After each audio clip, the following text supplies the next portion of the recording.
talking Memphis wrestling with Randy Hales and special guests.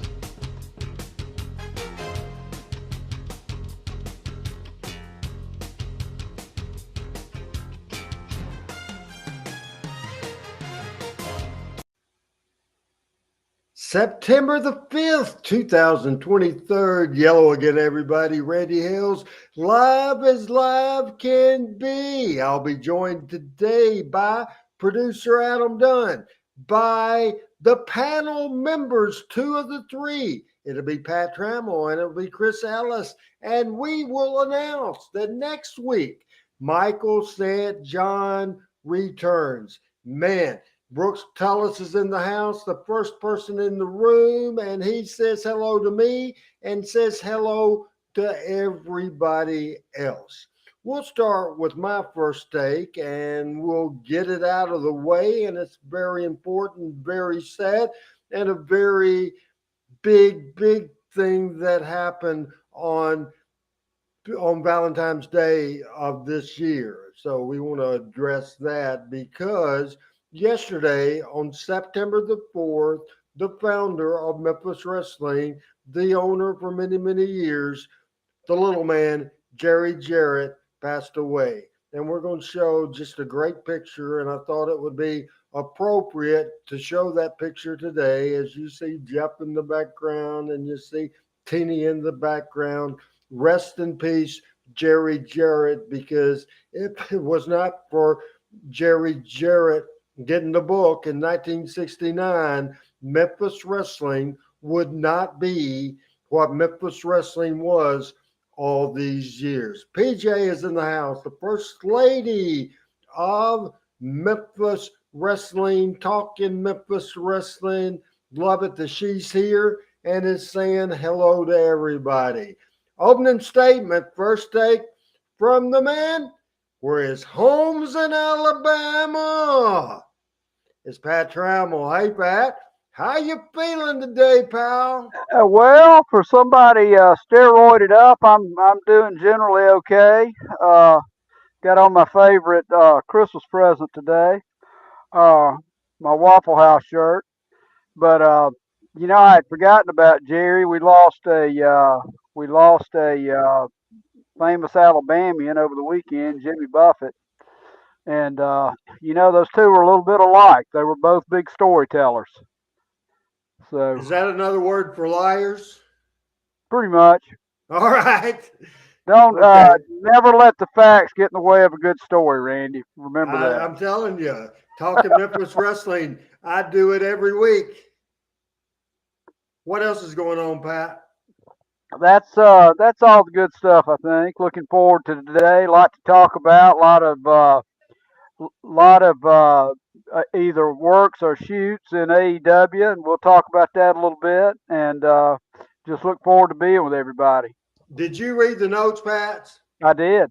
After opening statements, then it clearly says, after my opening statement, which I did, your opening statement, which you're doing. So you're doing that now. Then it comes Chris' opening segment, and then it says RH preview show. You jumped the gun on me, man. I'm serious about this format. I'm not just sitting back there wasting my time. I didn't say what it was about. I did not say what it was about. Maybe I got my own story to tell. You're full of shit. Want to bring it? Take him off for just a minute. I am on death's door, have been for a week and a half, and you're treating me like this. It's going to get worse as long as this show goes on. Let's bring in somebody I can't cuss out. It's not funny. He has such an important position and where he works outside school, so it's not respectful if I call him out and talk to him like I did Pat. But I guess a big hotshot executive banker, I guess probably that's not good for me to do that. But I just can't help myself with Pat. Opening statement, first take, Chris Ellis. Well, it's great to be back on. We'll say hi to everybody. And then college football started. I'm a big football guy. Besides being a big wrestling and racing guy, I'm a football guy. So I'm happy that college football's back. And I always got to say roll tide to Pat because he and I share that love. I'm not going to jump the gun. on anything. I wasn't on last week, but Jimmy Buffett passed away. But in my world, as I'm sure y'all may have discussed, Terry Funk passed away, one of the last remaining real world champions. So I didn't get to talk about that last week. So I wanted to mention. Anything specifically you want to say about Terry Funk before we get going here? Well, I mean, to me, he's one of the last connections to the old days. Like when when Dory and Flair are gone, that's the end. That's the last real world champions. Briscoes, all that. When Lawler did the run for the gold in '74 or whatever, that's all. That era will be gone. What I call the last world champions will be gone when that happens. So you don't consider Ric Flair a world champion in that era? Yes. When Flair is gone, when Dory and Flair are gone, that's the end of that. And David Arquette will be gone forever. Randy West, Randy Dandy says, hello, everybody. Randy, have a house full right now in Hendersonville, Tennessee. Hope everything's going well with your addition to your family and in the house with you today. And I hope there's new eyes watching this show as your grandson has just seen laid back Randy Hales. He's met me a few times at Eddie's funeral, and then the other day when we went by their house, Tammy and Chris's house, and they just are. Tammy's known for years I'm a freaking nut, known for years, but he don't know I'm a nut. He don't know my mind's done gone, but he'll find out today on Talking Memphis Wrestling. Also, just want to show his face. The producer of this show is going to come in and out talking about some of the things we're going to talk about. He's in the Memphis, Tennessee area. Long distance information, give me Memphis, Tennessee.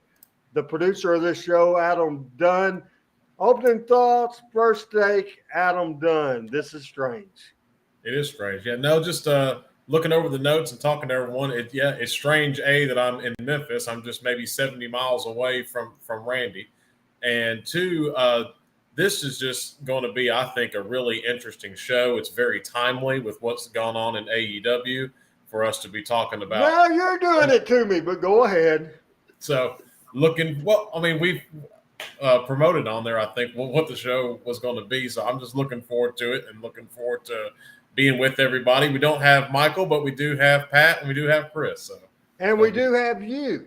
That's for sure. Alexander says, how about Bob Backlund? What about him? He was never an NWA world champion, and that's what we were talking about. Yeah. He was a company champion. NWA wrestled in 40 different wrestling companies throughout the world, not the United States. The World Wrestling Federation. I love me some Bob Backlund. I love Bob Backlund. I think he was great, and he drew money, all that stuff, but it wasn't an NWA world champion. Yes, he did, Al. Pat said that. There's 1 million comedians out of work in this world, and Pat Trammell and Al Tuttle's trying to be one. Now, you won't know what this means, Pat, because I'm talking to Al Tuttle. Al, I was looking at the front row with Budrow, dadgum thing that I'm feuding with, that I quit doing, and obviously you're still a loyal listener. I looked at the front row with Budrow, and that jack piece of shit is still going at it, been in a big argument with other people, and they're mad at something he's saying. There's big controversy in sports radio, and I want to football coach first. The 73-0 ass kicking that took place in Oklahoma. Your thoughts? And obviously the first, I didn't watch the game. The first person that made me aware of the news was Pat Trammell Saturday afternoon. But real quick, Chris. Is it all over? I had it picked 56-7. And here's what people don't understand. Those occurrences are going to be more common. Yeah. Every Oklahoma starter makes a minimum of $50,000 a year now. Every Oklahoma starter, minimum 50 grand. It's like pros playing amateurs. Group of 5, Power 5. The gap's only going to get wider. This year, those non-Power 5 schools versus Power 5, 0-42 the first weekend. That's never happened before. They didn't win one game. 0-42. So, I mean, it's just going to happen because they're going to the bigger programs like Florida State. They got 6 starters from Power 5 schools that moved to their school. They're paying more money. It's pros now, so it's not. I mean, I said 56-7, 73-0. I mean, it's not that much difference. Pat Dremel? I did some math, Chris. I took the top 20, the top 20, and 8 of those games, the winners scored over 50 points. So that's 1/3 over 50 points. 2 games went over 80, 3 went over 70. You know, 5, 6, 7 years ago before NIL, you would see 1 70-point game a year. We saw 5 over the weekend. Yes. So yeah, it's going to be like that. I mean, it's a shame, but the notion of Appalachian State beating Michigan, or those days are gone. 100%. Money drives everything. Money. Yeah. Very interesting situation. And then Butch Jones' last run, not as a head coach, but assistant to Nick Saban. So you like Butch Jones, correct, Pat? I do very much. Yeah, I do. So you don't think in any way that you think it's a situation, you don't think it's all of a sudden he turned into a horrible coach, correct? No. His hands are tied behind his back. No, and I don't know what he has back. I mean, I don't know if he has a senior team or a young team or what he's lost. I think, you know, and before NIL, okay, Arkansas State got probably somewhere between 800,000 and $1.2 million to go play that game, and that's you know, that's a big part of their athletic football budget. And it's probably above $1 million because I know when my 1.3 million. How much? 1.3 million. Okay. So you're just going to have to do that. I mean, Butch and every coach now, and I think this is a good thing. He's going to be judged by how he does are they in Conference USA? Sun Belt. No, Sun Belt. They're going to be judged by how they do it in the Sun Belt, and that's how they ought to be judged. And I think that's fine. All right. Your thoughts real quick, Chris. Then let's get into some wrestling. I wasn't counting on this, but it is news in this market. It's heavy news. So I felt it's important for people that watch around here, and it's football season. I think we have to deal with it. And congratulations to Coach Prime as Colorado pulled the big upset, and there was a few upsets coming up. Clemson got beat. See, I keep up a little bit. Your quick thoughts. Well, 2 things real quick. Number one, the dynamics of college sports have changed forever. So building a program now at the different levels is harder. And Butch is just like all of us who've ever coached. Nobody wins without players. Nick Saban was a 500 coach at Michigan State. When he got to LSU and Alabama, had different cats playing. It's all about the Jimmys and the Joes. That's what it's all about. And people say what they want to about who's coaching. It's about the dude just lined up playing. Always has been, always will be. Very good thoughts. Very good stuff. We may do a show sometime, like on a Friday night, do a college football preview type of thing. It would need to have research by me, but I would love to do that. Chris would be a good guest. Michael and Pat, the panel I wouldn't even need to be on the damn thing. I could produce it, and you guys would have a very interesting show. Now, we'll talk about a show I'm so excited about. I'm telling you, folks, you don't want to miss out on this show. So you can help me out and you can share this. Share this with as many people you can share, because we'll be talking about stuff that's in the news right now. We'll be talking about some great history stuff, and we will also talk about some inside Memphis wrestling. It's funny. Michael St. John is now doing a Twitter, or it's now called X, a report every week, and he says his return, he's been doing this show for 2 years and doesn't even know the damn name of it. He said, now next Tuesday night, a week from tomorrow, he said this yesterday, he said, I'll return to Inside Memphis Wrestling. Michael, it's Talking Memphis Wrestling, has from the first show, Talking Memphis Wrestling, where we do talk inside Memphis Wrestling, and we examine the current wrestling news. We take a look at everything, and I think we can really cut our teeth in this. Now, the previous 2 weeks, we've done the moving on segments, and we may get to that, but it's doubtful. I do have some moving on stuff that's very, very good, but I think we can get 2 hours of what we are doing. It all started off, and what gave me the idea was the event that took place now a couple of weeks ago on August the 27th, the AEW,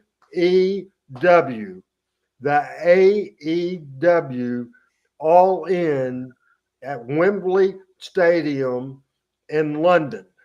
As everybody knows, the $10 million gross house. They did 81,035 people, broke all kinds of attendance records, all kinds of gross revenue records. It was without a shadow of a doubt the most exciting, or the biggest, most profitable show AEW ever did.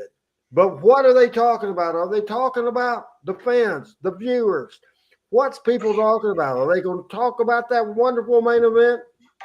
No, because it was unforgettable. Everything on that card was unforgettable because it was overshadowed. It was overshadowed right before the All In pay-per-view. That opening match was going to be Samoa Joe challenging CM Punk for the real World Championship, which is a bullshit title in the first place. Bullshit title, absolutely.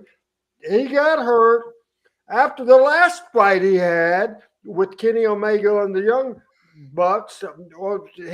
He was hurt in the match that night, but then he got in a fight, and that was big turmoil. And that's the beginning of the end. Here, a lot of things I will get into, and I'll get into it heavy. And I can tell you, I ask everybody, was this drama going on in AEW before CM Punk got there? No, it was not. Was that drama going on when Cody Rhodes was still there, still one of the executive vice presidents? No, it wasn't happening. It wouldn't happen at all. I think Cody, and it's a funny thing because a couple of weeks later, and they signed confidential statements and all this stuff, but it made me think one word from Cody Rhodes. And the word from Cody Rhodes, or the statement from Cody Rhodes, is, I just hope and pray that history treats Tony Khan kind. Right now, $10 million. Right now, 81,000 people, and all people, including a prick like me, are wanting to talk about is the fight. The fight between CM Punk and Jack Perry, and that took place on August the 27th, in between the pre-show where Jack Perry said something smart ass, then Punk confronted him, and then ended up sucker punching him, and there's a million stories out there, and putting a face lock on him or a chokehold on him, and a big pull apart. Then he says he quits. Then he reportedly lunges toward Tony Khan, and he said he effing quit. Monitors all kinds of hundreds of $1,000s worth of video equipment fell on top of Tony, and it was just chaos. And Tony was scared out of his dadgum mind. Obviously, that's not what he got in the wrestling business for. It was total chaos. Jack Perry, the son of the late actor Luke Perry from Beverly Hills 90210, he was a good little talent. Nothing against him at all. CM Punk, listen to Cornette. He thinks that Punk was a savior of AEW.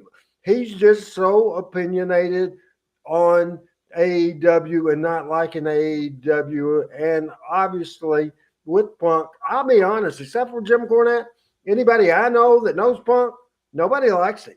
I can't say for myself, might be the nicest guy in the world.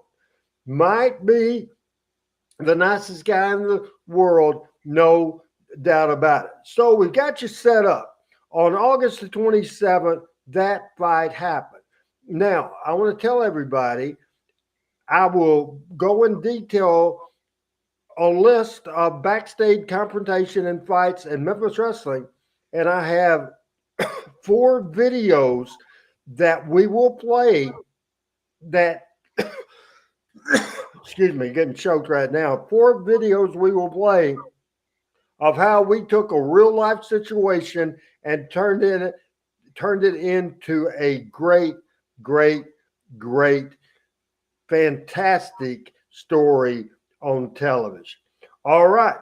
So during that week, after August the 27th, there was an investigation from a AEW discipline committee. What in the hell is that? I have no fucking idea. No idea. Have no clue what that is. Never heard of that. But this is corporate wrestling. I was involved in the wild, wild west of wrestling. That's what I did, not corporate stuff. I know the money's better. I guarantee you the fun's not, for sure. But anyway, so the 27th was that London pay-per-view. The following week, on the 3rd, was All Out. On the 2nd, CM Punk was fired from AEW. He was immediately pulled from the September the 3rd All Out pay-per-view. I want to read, then I got to have a breather and get Chris's, Adams, and Pat's comments here. And I want to real quickly read AEW press release on the Punk release. This is partial. I did not get everything. On September the 23rd, right before they went on the air with Collision, this is what they said. AEW has terminated the wrestler and employment agreement of Phillip Brooks, CM Punk, with cause effective immediately. The termination follows a week-long investigation of an incident backstage at All In London. Tony Khan was quoted by saying, Phil played an important role within AEW, and I thank him for his contribution. It is my decision and mine alone. I am making the decision in the best interest of the amazing people who make AEW work. This was a result of many situations with Punk that started last year in the All Out media scrum. Now, as we go to me, right before we go with the panel, I will say this in another statement. And to me, saying this publicly, even though I think it was a legal situation, though they're bracing for a lawsuit.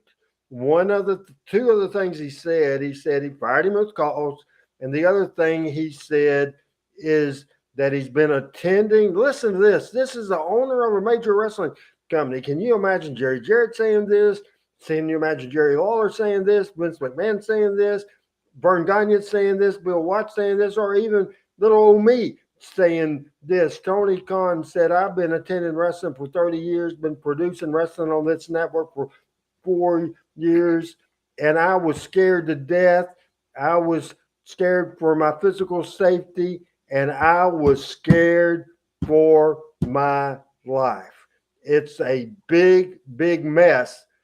And we'll unfold it right now by going first to the great Birmingham, Alabama, Talladega, Alabama guy. Somebody says something about Talladega, Tommy Rich would say. What in the hell do you think of this mess, Pat Trammell? I think a lot about it, and I have put a lot of thought into it. And I don't want to ramble on, but I've run my own business. Hold on, stop. Just one quick thing. Feel free to ramble on because I've just spent 30 freaking minutes, Pat, rambling on. Okay. You're a very important part of this show. The whole panel, Adam, everybody, Michael. Ramble. The people want to hear you ramble, and I need to rest a little bit. I've blowed up. Here's Pat Trammell. All right. I've run a business almost half my life, and it is not easy to fire anybody. And I think if you're not sitting in that chair, and if you're not sitting in that chair, it's easy to say, "Hey, Julie." It's easy to say, fire him, get him out of here. But it's not easy because you're dealing with somebody's livelihood. Now, it's interesting. I think Cornette is just going off to stir people up. Cornette knows better. Nicholas, thank you so much. Very sweet to say. I think he's just blowing stuff up. Tony Khan is 41 years old. He's run his own business for 4 years. I started my own business when I was 33. I say my own business. I didn't own all of it, but I ran it. And the first person I fired, there were 4 people there, and nobody was watching. Tony Khan's been running a business 4 years, and when he fires somebody, there's 30 million people watching on TV about what happens. So it's not quite the same, but it seems to me he had no choice, and I think he did the right thing. And I think the thing of saying we had a discipline committee and all that, I think that's right. I think that's lawyering up. I think he was told to say that. But if he can't control the locker room, he can't run his wrestling promotion. And it's a big corporate deal with a multi-million-dollar contract with a network. And if he can't control his locker room, he's dead. And I'm curious to see how Randy would respond to that, or Cornette, or anybody who's been a promoter. I mean, he has to control the locker room, and obviously, Punk was getting harder and harder to control. I did not know a bunch about him in WWE, a little bit, not a lot, but it just seems to me that, and this works out fine because for Tony Khan, it's controversy, it's personal issues, and personal issues draw money. So if this is what it takes, I know when he got up in front of the crowd and told them they'd fired him live, he got booed. But that's okay. A heel promoters draws a lot of money. Now, that's my thoughts on it. Punk's hometown is where he was booed at all. I thought I had a comment up there, but it went away. Let me see if I can get it back up there because I wanted to. I have strong opinions on this. Let's see if I can get it up here. Hold on. And I agree with Al. I think Punk was trying to get fired. Joshua says, I hope Punk ends up in WWF and trashes AEW. What good would that do? Do you want AEW to fail? Do you want AEW to go out of business? Do you want it to go back to how it was for 20 years when Vince McMahon and the WWF had all the power? Do you like the fact that when there was just one company in the United States that you can make a living at in the wrestling business? Oh yeah, let's trash AEW. Let's it go away. That's not what needs to happen. What needs to happen is they need to make changes, and they make changes quick. And I think a lot of this has been done in a BS way, and a lot of things I think are coming back to bite their ass. First of all, they made 3 wrestlers, and Cody did not take advantage of 4 wrestlers. And Cody didn't take advantage of it and ended up leaving. The Young Bucks and Kenny Omega are wrestlers in a top row, and they were deep ass in to this whole deal. My speculation is it wouldn't surprise me at all that smart ass comment Jack Perry said on the All In pregame show that if one of the vice presidents didn't tell him to do it, because they wanted Punk gone. I think they sacrificed Jack Perry. I really do. It's a mess. It is absolutely a mess. And the key to this whole thing is if something happens, all work. Have you ever seen, because I don't know, Pat, have you ever seen a co-workers fight in a bank?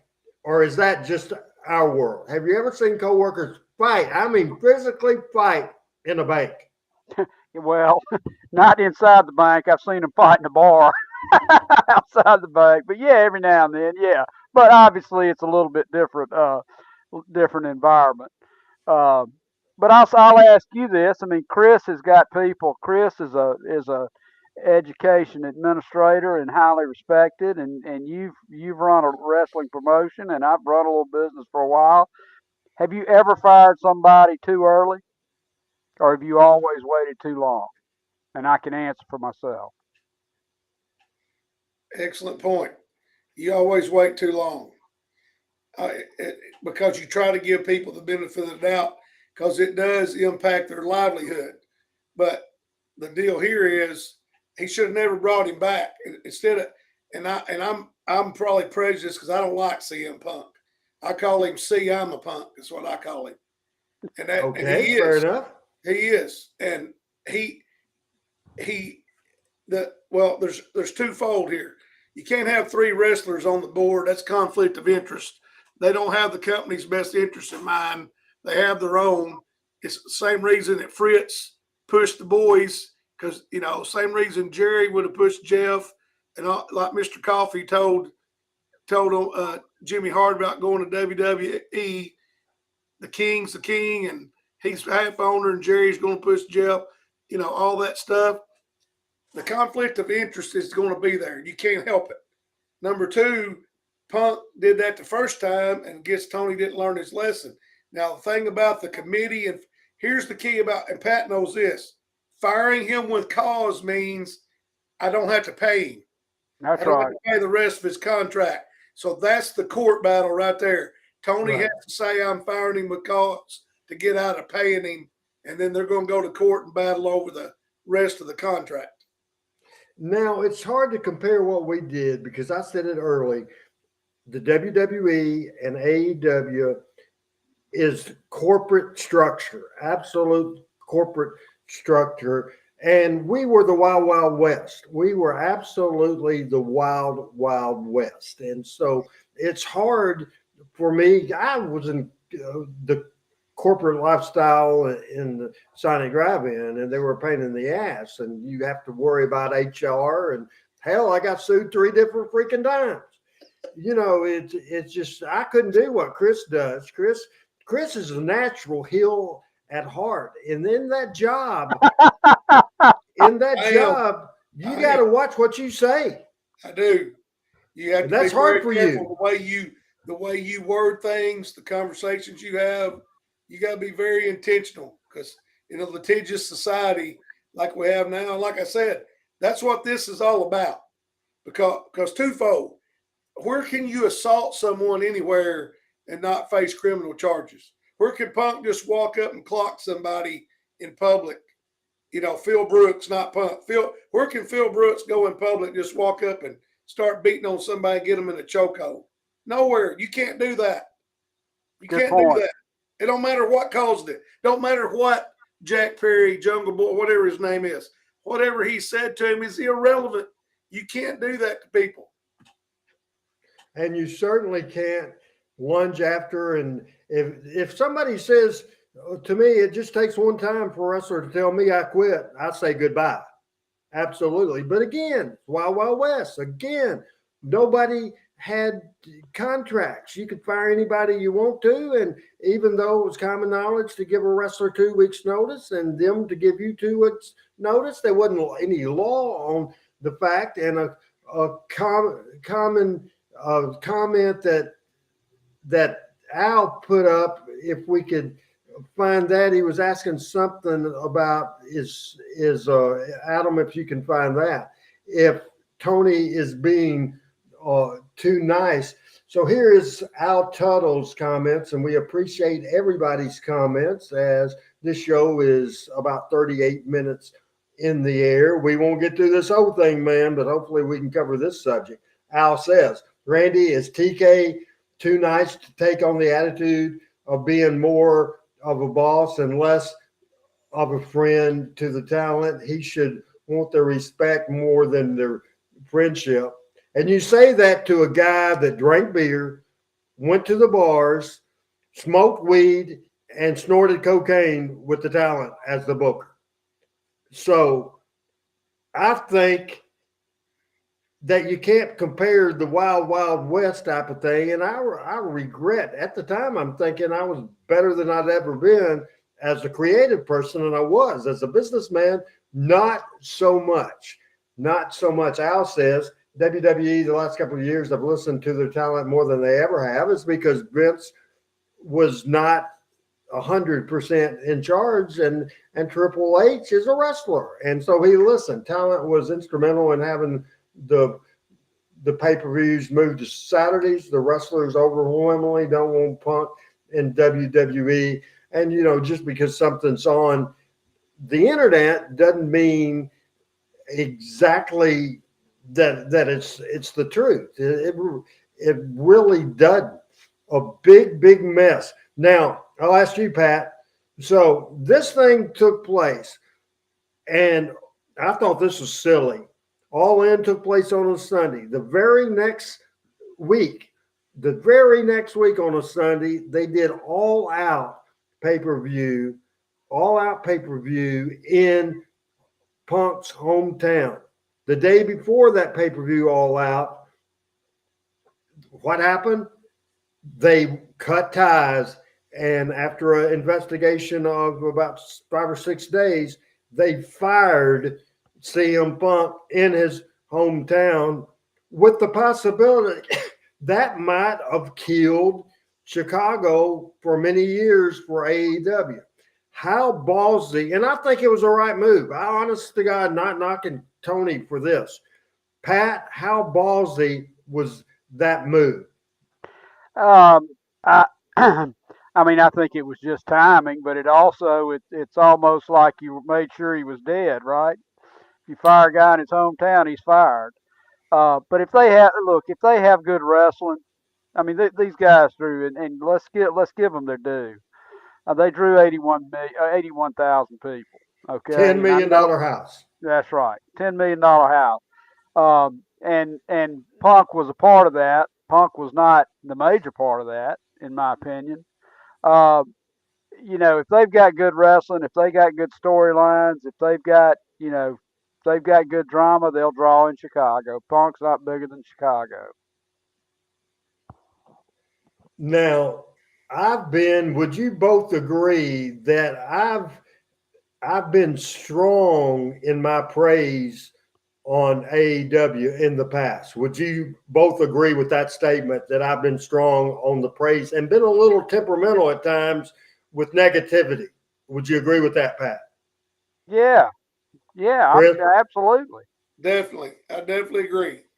You've been more positive about AEW at times than I think any of the four of me, Chris, Michael, or Adam. And I'm probably the second most positive. Yeah. Because I see a lot of positives. I want to mention something real quick. Jeff Frog Wheeler and Alexander both said something about Eddie Gilbert hitting Lawler with the car. That was a work. This with Punk was not a work. That's the difference. Yes, he hit him with the car. That was a work back then. This is not a work. This is a real deal. So that's the difference. Lawler wasn't good for hitting him with a car because it was part of the show. So you can't compare the two things. And that was a comment. Put that back up there, Adam, if you don't mind. And who is Michael St. Brown? He's in St. John. And he's not even on the show today, first of all. Right. So, Alexander, that kind of a little bit of a heavyset guy is Chris Ellis. He's from Southside, or he's from Jonesboro, Arkansas, Nettleton High School. The handsome guy. The guy up, and he is a school administrator. Probably get him in trouble that he's on a talk show with a Raven maniac. Anyway, that gentleman who could probably get if he's caught on this show too. He is a very successful banker and a very successful businessman that travels the globe, and he is on here. So I just wanted to say that, and I wanted to say this: what I think is going to happen. How did I learn the wrestling business, Chris? Answer that question for the people. How did Randy Hales learn to end up booking a wrestling territory? What's the background on that? Well, you started selling you started selling pictures for Eddie Marlin, and then you started ring announcing at Jonesboro, and then you started riding to Memphis, and I'm sure riding to the towns with Eddie. That's how you got educated. And riding to the towns with Randy West and Jarrett and Tojo Yamamoto and Frank Morrell and so many others. I got my degree at Arkansas State University that didn't help me worth a shit. I got my real degree between those yellow lines on the highway. Absolutely. So I would used to go back to Memphis on Monday night, right back in the van with Randy West and with Eddie and with Jarrett. And usually on Monday nights, we would go, and it would change up. I would either go to Eddie's house, stay with him, go to Randy's house, stay with him. Then I would go early or about 10 o'clock Tuesday morning to Jarrett's house and in the office all day and learned how he booked a wrestling territory and ran a wrestling territory. He got to do that and rode with him in Tojo's to Evansville. It was just a invaluable thing. My point is, slowly I was being taught the business by people that did the business and people that had run the company that I wanted to work for. Tony Khan's complete knowledge about the wrestling business was two things: going to a lot of ECW shows, and he had the money, and not knocking that. God bless him. And God bless him for starting an alternative promotion. God bless him. I need to be real careful and real strong that even though I'm being a little negative or a lot negative I'm just trying to give out things based on my experience that will help them. And this is what I think will help them. I think Tony Khan didn't have that mentorship. He learned on the job, and he learned from watching and being in a wrestling office and being in a dressing room and being in a car with wrestlers a whole lot different than going to the ECW arena, going to Japan to watch wrestling, or the number one source that he learned wrestling from is Dave Meltzer and the Wrestling Observer newsletter.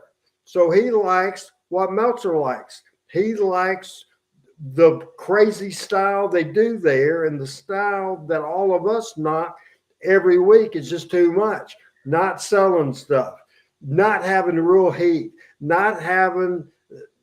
being anti about having a heel and a baby face, all the things. And I think the bottom line is Tony Khan learned the business from that area, and basically his opinion on how wrestling should be is based on what Dave Meltzer says. Case Randy, is, didn't that guy write you a letter when he was a teenager? Yes, he did. and he had wrote a thing and wrote a TV for WWF Raw. It's a wonder I didn't cuss him, but I called him back or emailed him back, and I said, good ideas. And I said, instead of this, I would do this. So I rebooked his, not major ass, but just gave him some pointers, and he always appreciated me being nice. So I have no doubt Tony's wanted to learn. I think for the most part, he just, by the time he was full-time in the wrestling business, he was booking it. He was booking it.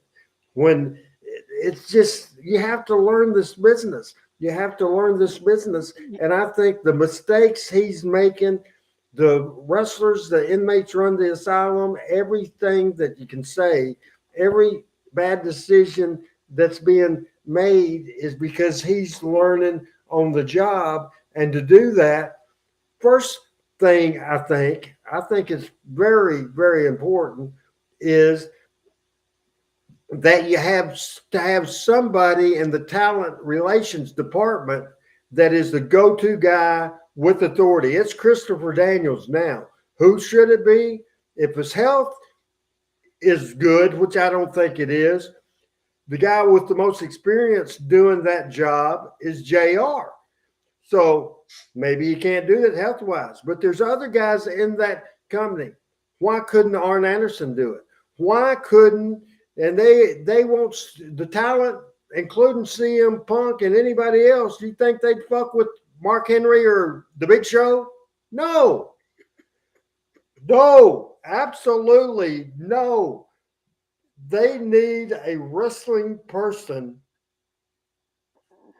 to run talent relations. And then the rumor is that Tony Khan made the statement recently that he told his dad if something happened to him, the person to run this company is Bryan Danielson, a great wrestler. How experienced he is creatively, running a business, that sort of thing, I just don't know. It would be somebody not experienced in doing that to do that. I think that probably Daniel Bryan is a brilliant guy and a creative guy. And I think that you just change bookers from time to time. I think now's the time. And I think two parts in that. And then we'll go to Memphis Wrestling and the fights in Memphis Wrestling. And I will talk about stuff that's been reported, some stuff that hadn't, and one of the major incidents that has happened. So we will get to that in a minute. I think going forward, they need to have a management structure change. Let Tony Khan be the owner. Let him deal with the money. Let him deal with the hiring the talent. Let somebody run the talent relations department. Somebody that if a wrestler is ended up screwing up, as Nicholas Oates has the opinion, Eric Bischoff was worst promoter, killed WCW and TNA. I think I disagree with the TNA part.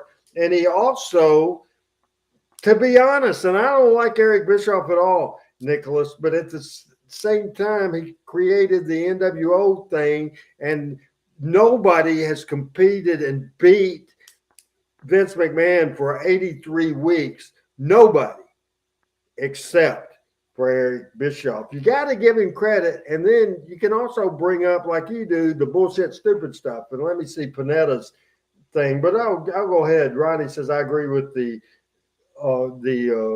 Daniel Bryan thing, and PJ says that now Tony had his lesson. Hope he'll learn and be a good promoter, both in front of the behind the scene.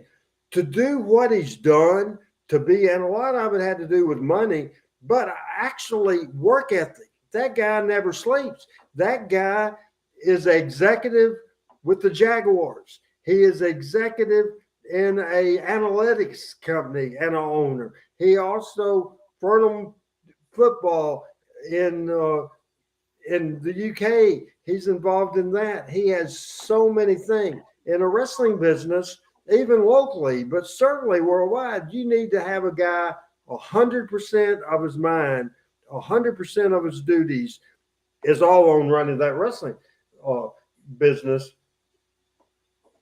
And Nicholas, I don't usually agree with everything you say. I don't think Tony Khan is anywhere close to the worst promo ever. Nowhere close. I don't cringe when I hear him. I think they should keep it up. And Bruce Pritchard and Al Snow. Al Snow, I agree with. Bruce Pritchard, you haven't listened to what I think about Bruce Pritchard. He is a cancer to the wrestling business and always has been. Always has been. Anybody that says Jerry Jarrett doesn't know anything about the wrestling business is full of shit, first of all. He is one of the biggest detractors in that WWF office for me. And a couple of once or twice, Jim Cornette tried to get me in with the WWF. The person that I've never said that publicly, the person that went to Vince said, hey, we have one Tennessee guy in Cornette, two Tennessee guys in Lawler, and now you're going to bring Randy Hales in. It'll be all Tennessee bullshit. No, Bruce Pritchard wouldn't. No. It wouldn't be in business now because Tony Khan would have let Bruce maybe run the company. At least if they, at the point they're doing it now, they've been swimming and hitting home runs, all that stuff. Eventually, they might not swim. And that's why I'm saying I'm not knocking anything that's happened.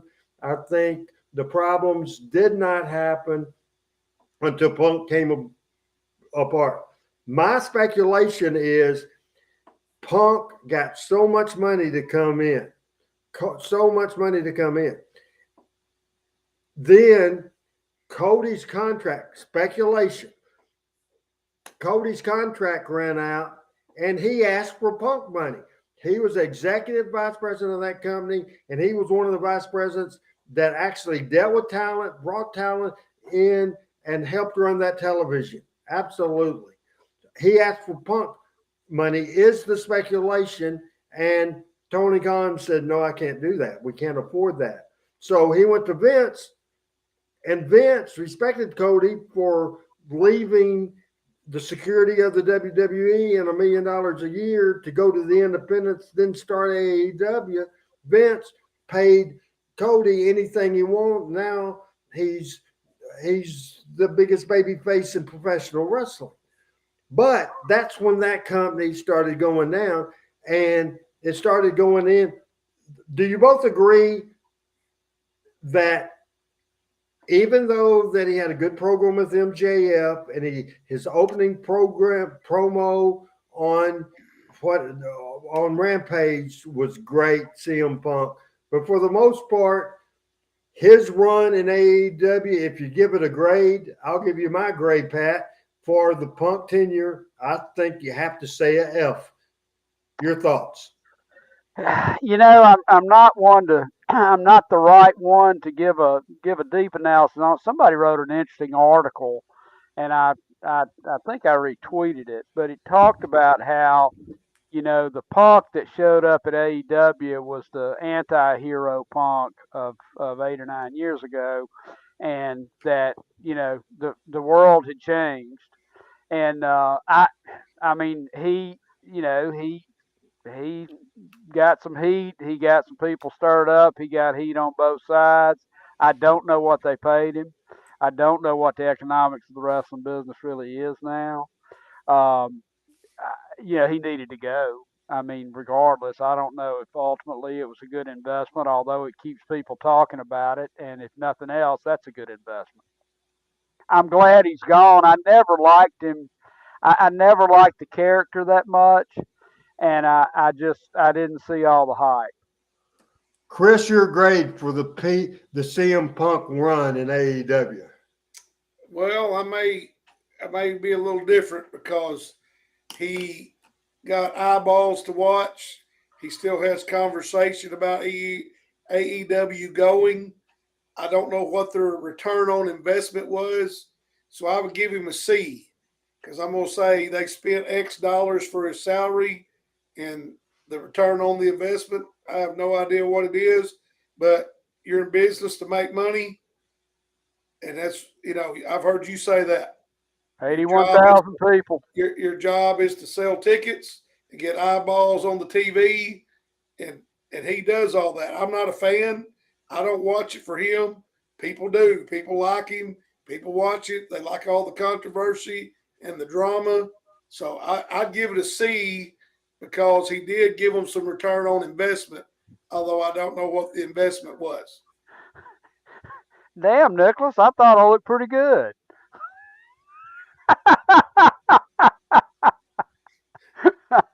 Pat looked like a shell of himself. Obviously, he mistyped that. Don't. Pump, right? That's what. Yeah, that's what she Nicholas? said, Nicholas. Now not only are you disagreeing with me, now you're calling Pat ugly. Jesus Christ. Hey, Randy, I got a question. I got a question, Randy. Okay. You said that about Tony's background. I want to defend Tony Khan a little bit. Of course, I come from the race promotion world. And so we say, how do you end up with $1 million in race and start with $2 million? So Tony Khan had the money to start this company, but to get brought up like you were and trained, that's hard to do because I go back to the night that Pat, yourself, me, and Dundee sit in a room and talk for hours. With me in the room especially, Bill doesn't talk about the inside of the business. Even today, even at he was 78 years old, I think, at the time. Being allowed on the inside to learn the ins and outs, that's not done for a lot of people from those guys that really know the business. So did Tony have that opportunity to learn that way like you did? You were afforded that opportunity because you grew up in it. Would you agree? Yeah. Now here we are trying to be serious. Go ahead and put Al's comments on No, that. I think that's a consideration we ought to think about. Yeah, if you want to kill the company and end it, bring him in. The least charismatic man that ever put on a pair of boots, right there. Let me. Good looking athlete. Randy, can I say something he looked about like $1 million? He looked like $1 million, and promos were 0, and charisma was a -10. No. Are you done? I'm done. Pat? Looked like charged and played like they. One thing I want to make a comment about, and I do not know this family, okay?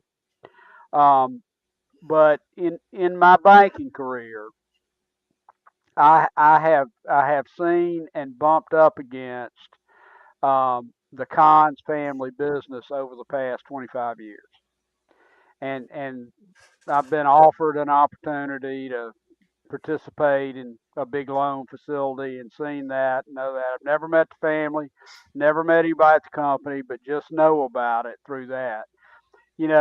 Tony's dad is a self-made man, and he is a self-made billionaire in a very, very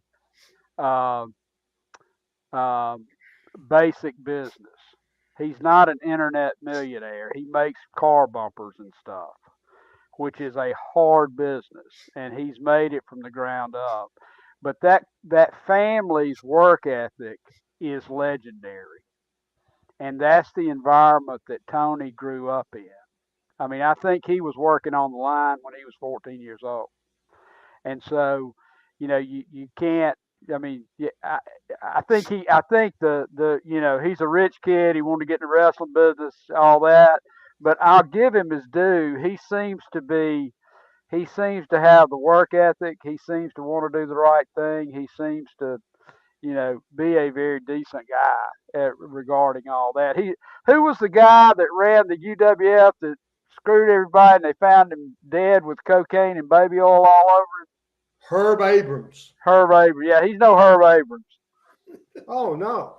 He loves the business, and thank God this business is thriving right now. It really is thriving, and it wouldn't be thriving. And even though WWE is still the top wrestling company in the world, it wouldn't be the way it is now if it wasn't for Tony Khan. And a lot of wrestlers and the wrestling fans owe that. And I hate it that Tony is being portrayed as a heel. Not by Cornette is the number one cause of it. I mean, he is the number one detractor of that, and he's very opinionated. And people just, Cornette is great and smart to the business and a brilliant mind, but I think to just 100% agree with every thing anybody says. Don't agree with everything I say. Pat and I disagree all the time, don't we, Pat? Yeah. That's an understatement of the year. It just happened. I want to switch subjects if I can, and we'll get back to that in a little bit, and we will talk. And I'll probably run through this because we were right with the hour left in the show, and I want to get to videos. So I just want to talk about the famous fights in Memphis wrestling and quick comments. And I want to go through this bang, bang, bang, bang, bang in the early 70s. It's been talked about in shoot interviews and other places. Apparently, Jerry Jarrett alleges that it was probably a setup from Roy Welch when Mario Galento hit the ring on Channel 13 Wrestling and tried to take Jerry Jarrett's eye out in a match with Jerry Lawler. And that is, without a doubt, one of a famous story. Back before videotape, there's no video to that or not at all. Jerry Jarrett and Mario Galento. How much have you heard of that, Pat? Well, I'd heard the story before, and then I heard the enhanced version on the territories thing. But I had heard of that from Jerry before. How about you, Chris? This was the era before our time. Yeah, I read it in Jerry Jarrett's book, and then I heard it again on the deal Pat's talking about. I heard him tell it, but I've also heard the other side that there's some skepticism on how that actually went down. Man, Adam is just great, Pat. Excuse me, but Adam is great in producing this show. That's a mean-looking son of a bitch. How would you like that guy hitting the ring on you with a razor blade? No, I wouldn't like that guy on the ring on me with a dozen roses. And seeing him makes me more skeptical of the way that Jerry says the story went down. Yeah, Jerry is 5'7", 165. Yeah. I've stood next to Jerry before. And seeing Mario Galento, I'm skeptical. But yeah. I wasn't there, so I'm not saying. And I don't speak ill of the dead. So, yeah. The second thing I want to talk about, I've heard this story in the car so many times. It took place. The incident took place in Louisville, Kentucky, where Tojo Yamamoto was wrestling a old-time veteran guy, Dandy Jack Donovan. I'm saying that slow. I don't know if there's any. I don't even know what this son of a gun looks like. Dandy Jack Donovan. I'm repeating that, hoping that Adam will be able to find a picture of Dandy Jack Donovan. Now, Chris, who is Adam trying to find a picture of? Dandy Jack Donovan, who I actually heard of when I was young. I have heard of Dandy Jack Donovan. Pat, who are we looking for a picture from? We're looking for Dandy Jack, who actually wrestled in Birmingham a couple times. And he wrestled for Bill Watts and wrestled all over. And here's the story for that. Tojo Yamamoto, Jack Donovan in a match in Louisville. Tojo, one of the top stars. He didn't cooperate with Tojo in the match. He wouldn't sell. He wouldn't put over the stuff. And Tojo was the top star. After it was Jerry Jarrett was not in the building, but he heard about it probably from Eddie and different people. And back then they would do their localized interviews at a TV station in Nashville, Tennessee. So Jerry Jarrett said, Tojo, you're part of this office. The people know you're a part of me. Said, if we don't do something about this, and there is a picture of Jack. Is not Adam Damn done? Isn't he the best in the world for this show? How about that, guys? There's Dandy Jack Donovan. Man, great job, Adam. Great job. That's fantastic. So Jarrett saying, Tojo, we got to do something about it. He called him Toj. Toj, we got to do something about it. And so Dandy Jack was in a particular room. There wasn't really dressing rooms in TV stations, maybe in a news office or a news studio, whatever. But they made sure that Dandy Jack was the only one in the room, and then Jarrett and Jackie Fargo was blocking the door, and Tojo. I've heard two stories. I've heard all three of them went in, and I heard just Tojo went in with the wooden shoe, and Tojo about killed. And that's just fantastic, Adam. Fargo, Tojo, Jarrett. We are live as live can be. What a show right here on Talking Memphis Wrestling today. Great. I knew our audience would love this. And this is fantastic. The guy about died, but they got control of it right there. Jarrett and Mario, Tojo and Jack Donovan. And we'll quickly, once again, I will just mention that Bill Dundee was booking. Randy Rose was a part of the Midnight Express. Rose and Dundee got in an argument, and Rose in a private dressing room was going to kick the shit out of Dundee, and Dundee pulled out a gun out of his briefcase and put it to his head. That stopped the fight real good. I wouldn't say a fight, but one time Jackie Fargo living in Nashville, and he showed up at the Nashville Fairgrounds, and Lawler, they got in a political conversation and about gambling and laws, and Lawler said something to be funny, but Fargo took that gun personal, and they got nose to nose. No punches, but nose to nose. Great close friends. Fargo, the mentor, Lawler, they about got into it. Famous fight in Louisville, Kentucky between Rip Rogers and Randy Savage in Louisville, broken up by Thomas Marlin. A fight in Nashville, Tennessee. Everybody I talked to, I was not here. Coco Ware and Steve Kern in Nashville. Fargo stirred that up. And I understand Coco got the best of him. Of course, the famous Randy Savage Dundee fight at the gym where Bill Dundee ended up pulling a good. And is Randy Rhodes and Randy Rose the same person? No, Randy. It's supposed to be Randy Rose, Rose. That wasn't Randy Rose there. Yeah, did I say Rhodes? I thought I said Rose. Yeah, he must have misunderstood you.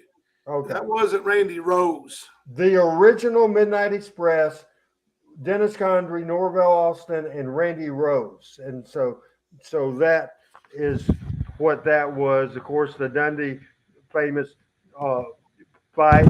And so real quick, again, I want to get video in, and there is Randy Rose. Great job there. Former original member of the Midnight Express, and did the original Midnight Express program with Paul Lee as their manager in WCW against Cornette's Midnight Express, and a great program. There's no doubt about it. And then we'll let you guys just talk about this real quick before I get the subject that we have a video on the aftermath of, not the fight. We don't have that, but so far the things we've talked about. And of course, I saw a fight, and me and Wolfie broke up a fight with Miss Texas, Jackie Moore, WWE Hall of Famer, Miss Texas, Jackie Moore, and Luna Vachon. And Luna,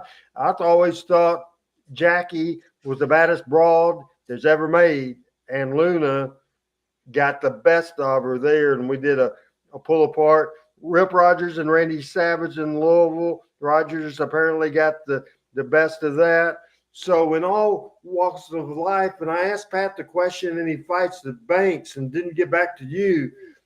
Between coaches, between teachers, between teammates, when you were in school, obviously there was fights. Your experience in your life, your work life and school life, and we don't want to spend a lot of time on this, but just real quick thoughts on fights. Well, I mean, teachers, I've never had that happen. Coaches have heated discussions and intense debates because there's a lot of egos and a lot of big type A personalities. So there's some conflict, and everybody's ultimately competitive. So that happens. But now, competing in athletics, teammates fighting, I've seen that many times. And then, like I said earlier, I come from the racing business, and one of the reasons I had to get out of the racing business as the director and the guy that ran the show every year, 30, 40 nights a year, you had to fight about once a year just to let them know that you'd still take care of yourself. And I know that sounds crazy, but that's just the world it is. And that's the bunch of testosterone and oftentimes alcohol involved. And you just got to do what you got to do. And you get over 50, you can't do that anymore. So I had to give it up. But I mean, that's just, I was raised in that era. My dad raised us that way, and you got to conduct yourself the right way depending on the present company and the profession that you're dealing with, and depending on where you're hanging out. It can all vary. But if you're gonna hang out at a dirt track on a Saturday night, you can get skin up every once in a while if you really want to. It's I'm not shocked that there were fights in the wrestling dressing room. Like, that doesn't shock me. Bunch of testosterone pumped up guys who are on other medications and steroids and whatever else. I mean, I'm not shocked by any of that. So, Chris, real quick before we go to Pat, as we listed 4 or 5 right there, and we don't want to deal with the Dundee Whoopi fight, but we list several things. Any real quick comments on that, then we'll go with Pat. Well, I guess I'm surprised that Rip Rogers could handle Savage, because Savage was intense and a great athlete. And you said Rip got the best of him. I'm a little taken back by that. I'm a little didn't shocked. beat this. The story I was told, he was just on top when they pulled him up. He didn't kick his ass. That wasn't the case. He just got Coco and Kern. I know Kern was a great wrestler, but Coco was a great football player. Like, I'd pay to see that one. Really tough. I can see Coco holding his own, easy. Very interesting subject, talking Memphis wrestling. And we'll let Pat, before we get into videos, and I'm going to teach a lesson, and I'll teach it in a few minutes, but about the fights that I just did a quick summary of. Pat, any comments on that as you go full screen? I expect that there's, as Chris talked about, given what the environment was, it's amazing there wasn't more fights and more bad fights and more people in the hospital, etc., just because of the lifestyle. But, I was trying to think about all the fights I've had in my life, and I don't think I've won one since I was 5 years old.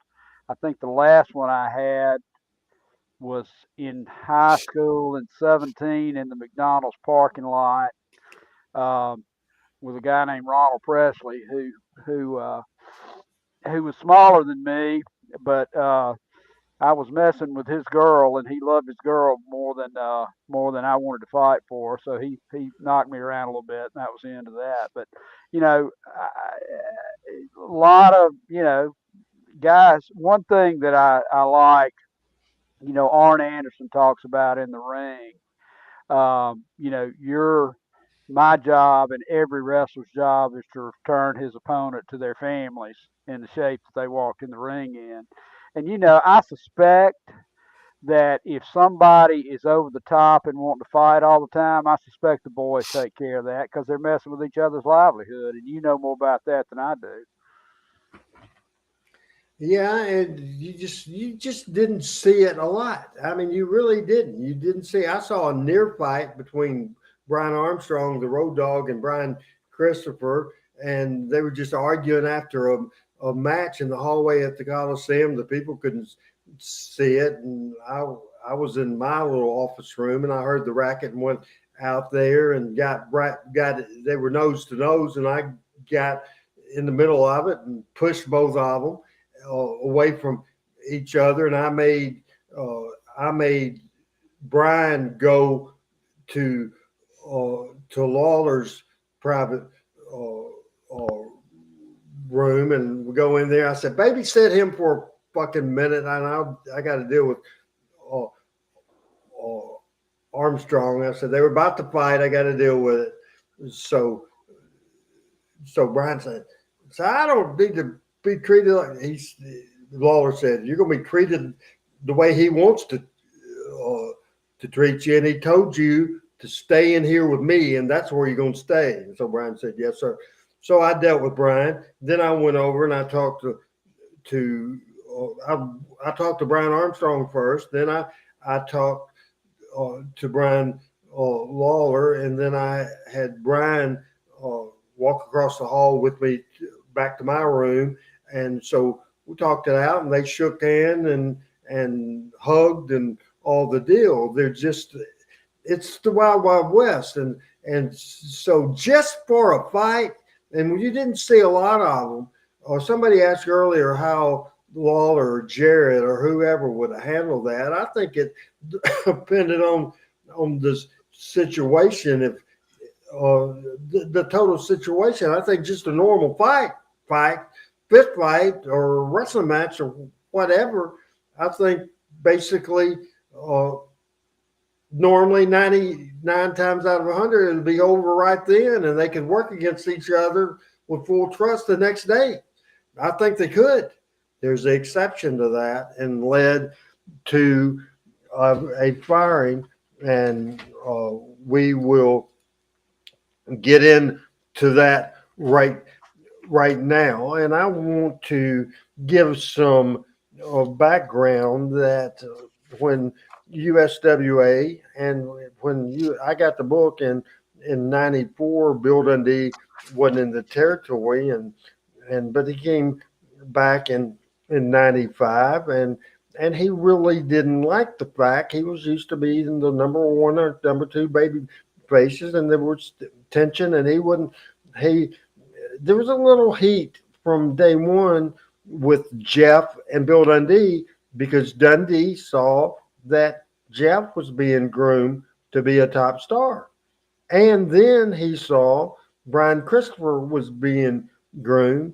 And then, worst of all, in his mind, he saw I was giving more TV time to Brian Christopher, to Doug Gilbert, PG-13, and Jamie Dundee, one of PG-13, was Bill's son.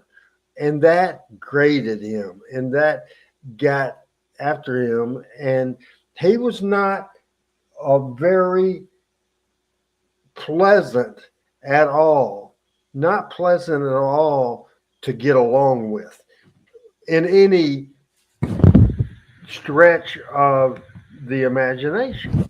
He absolutely was not easy to get along with. On September the 8th, 1995, in Ripley, Tennessee, there was an incident in the dressing room, and I was in the Hill dressing room, very rare situation. Ripley, Tennessee, almost 250 miles from Nashville, and that's where I was living. And normally Hills and Babyface didn't ride together. However, Brian Armstrong, the Road Dogg, Jesse James Armstrong, Jeff Jarrett's roadie, that after he quit WWF, Jeff asked me if I would use him and brought him in as a heel, and he was great. Well, he was a heel. Wolfie was a babyface. I was a babyface promoter, but Brian didn't have a ride to the town, so he rode to the town with us. But what would you do? You would get about 3 blocks away from the building, and you would drop them off on the side of the street and have them walk to the building with the suitcases. That's what you would do. So Brian Armstrong was in the hillside of the building. He was on the hillside, and Wolfie and Dundee and all the baby faces, Doug Gilbert and Ken Wayne, bunch of people, was on that baby face side. Well, I was on the hillside, probably giving finishes. And when I walked back in, as I was approaching the dressing room on the other side of the building, as I was approaching the dressing room on the other side of the building, I heard a tremendous argument, absolute tremendous argument, and cussing and yelling and people going toe to toe. So I walked in. Now, to set up what happened was that Whoopi earlier was at the gimmick table, and Dundee was big on selling gimmicks. He had had a picture taken with Jamie and Whoopi, which was Jamie and Whoopi and Brian was the hottest acts we had.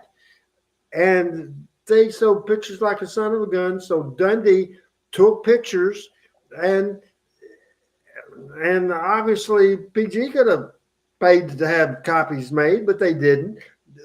Bill did, and Bill made the decision. As Whoopi said, Bill, I looked at your gimmick table, and Dundee was adversarial from the start. And said, well, what the fuck about it? And he said, we didn't give you permission. He said, I don't need your fucking permission. He said, you're using us, so we need to cut in the thing. So they got toe to toe and arguing and all that. Whoopi and Dundee's always been salty like a son of a gun. And at that time, Whoopi was lighter and young in the business. And I don't know if Whoopi could have whooped Dundee at that time period in 95. I really don't know. But when I walked into the thing, Dundee had reached into his boot and taken a knife and started lunging at him with the knife.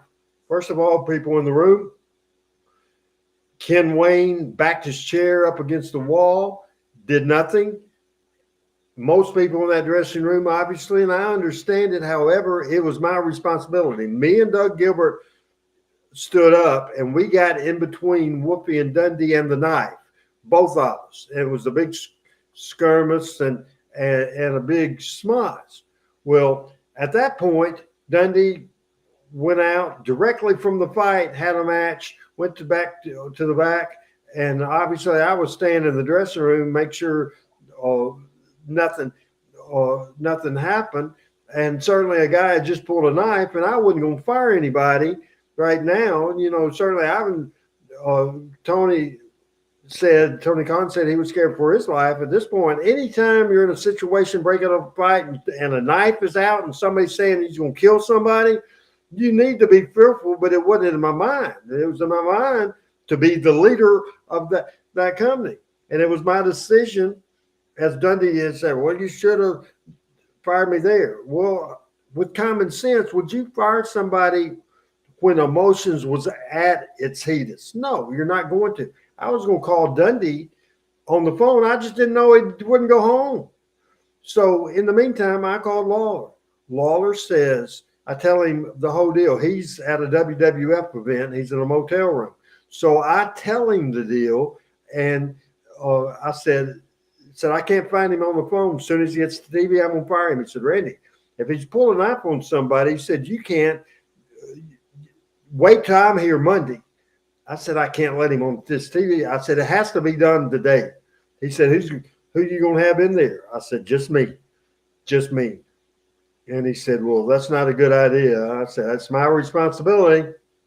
If you were at TV, certainly as one of the owners, certainly I'd want you in the room, but you're not at TV, and this has to be handled. So the next day, I told Mr. Coffee, and you'll hear the story later. Mr. Coffee was on the lookout for Bill, told him to come into my room. I was in the room with Lance Russell, Dave Brown, and Corey Macklin. Since Bill came in, I'd already told those guys. They left, and then I fired him. No incidents, no yelling or screaming. And I said, Bill, who knows, 6 months down the line or whatever, you threatened somebody's life and pulled a knife, And we just can't have that. Just a fight's a fight. I don't give a shit if you beat the hell out of him or he'd beat the hell out of you. I said the knife got brought in and you got to go. You got to go. So that happened, and it was one of the most chaotic things. And it happened September the 8th, September 9th. I fired him. However, several months later, it was in late February, going to Louisville from Memphis, Waller and Brian happened to see Dundee on the interstate. Dundee pulled him over. They talked, said he wanted to come back. Waller said, that's a Randy Hill's decision. Absolutely. Dundee said, will you talk to him?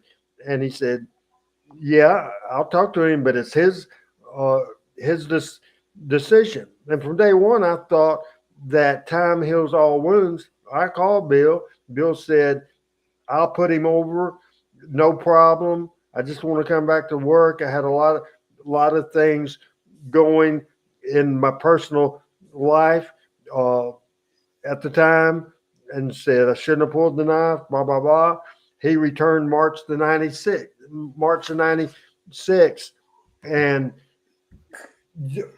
just the thing that you turn a real life situation into drawing money. And that's the whole thing. As Whoopi and Dundee ended up talking, and we built a story, a personal issue story, and we had not mentioned till we did the angle. We never mentioned this on television whatsoever. There's no doubt about it. If it's possible for him to do that before we play the first video, Adam Dunn, I want to bring you in, and you viewed most of these videos. Just your thoughts of taking what do you think about this whole mess? We take a real life situation, and we're talking about the Punk and Jack Perry and the firing and the big chaos and all that. Dundee was gone from September to March. What is your thoughts of how it was handled after this point? Well, like you said, I mean, it's a totally different time and era now, and I think the way that it was handled is probably the right way to handle it. You let him go. It wasn't talked about. He just wasn't a factor anymore, and it wasn't anything that would benefit the company by talking about it at that time. But like you would do so many times in a situation where you have something that's a real life thing, and if you can turn it into an angle, and now, okay, that's something that would be beneficial for the company, then of course that's what you do. I don't keep up with AEW and stuff that much anymore. I think the situation with Punk and everything that's going on there, I do remember when I was watching National Wrestling more that, Punk was at one time, he pretty much was the guy for every WWF show that you watched. He was on it, and he kind of carried that company for a long time. And I think when he left, the way that he left, and then the opportunity to bring him back to AEW, but it just seems like everything that they've tried to do with Punk since then, it's almost like the hype was bigger than him. And I think now with Punk, I think what's happened so many times since then, I think a lot of people have soured on him, and I don't think he's near the draw that he thinks he is anymore. And a lot of it's not because of his ability per se, but just because of his personality and what he's done. And in this situation, with what happened, it was kind of a personal deal, and Dundee was still a draw and still had the respect of the fans and the people that he worked with. Very good thoughts, and I'll bring you back in a few minutes after we've watched these 4 videos. I want to go to Pat now. And Pat, I explained the situation that spent 2 or 3 minutes explaining what happened. Do you have any words about that story or any questions from me exactly what happened? Because in that motel room with Chris Ellis, myself, and you and Michael St. John, we certainly didn't. Dundee always thought it takes, and we incorporated that in the story. Dundee strongly felt it took two to tango, and both of them were in the argument. No punches were thrown, but there was cussing and yelling at all. The reason for the termination, in my eyes, was the knife. That made it a whole different situation. So your quick thoughts before we go to Chris. Well, I mean, that's my thoughts. I mean, generally, you know, I guess you see these movie fights where they fight for 5 minutes, and I love Terry Funk and Roadhouse and those fights. But you know, if everybody on here, I guess, has seen, you know, two people fight from 4 years old to 84 years old, and it generally lasts about 20 seconds. And usually, unless there is a weapon or a firearm or a knife or a cutter or something like that, that's a whole different level. And I think that's what you saw. I mean, I think if those guys had, you know, and I'm sure that happened once a week, somebody pushes everybody and bows up, and that's one thing. But yeah, you can't have a lethal weapon involved. I want to make this completely completely clear, 100%. Bill Dundee, was one of my heroes. I loved him, and I've lived with him before. We were great personal friends, but business is business. As Ronnie says, anytime you pull a weapon, that's going too far, and somebody could get really hurt. Again, before we get in our videos, your thoughts or questions, Chris Ellis. Well, obviously, you and I have discussed this before. You bring the weapon into it, that's automatic deal. You had to do it. You didn't have a choice. Much like Tony Khan felt threatened for his life, according to him, he didn't have a choice. They leave you no options. I think the biggest thing I would say about this is Bill was your friend and still is to this day. He understood the business and respected the business, and he had been a booker.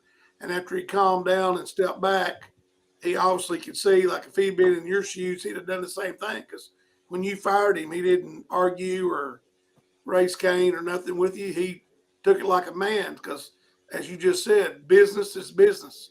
And so many times in today's world, especially, personal feelings enter into business, and that can't happen.